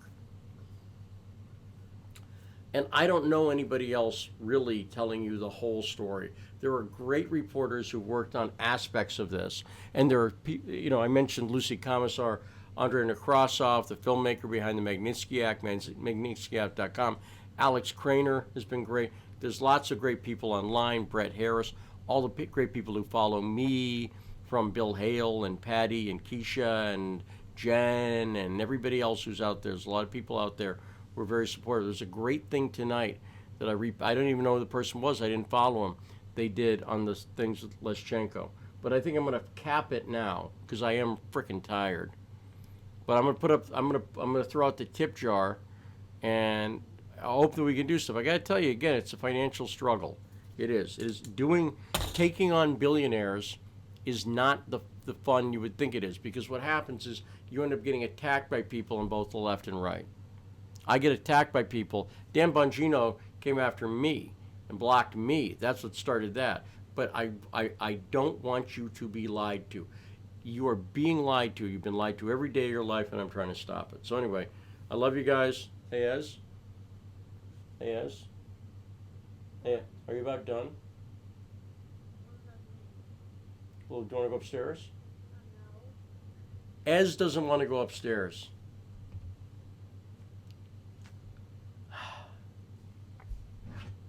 I just can't do it.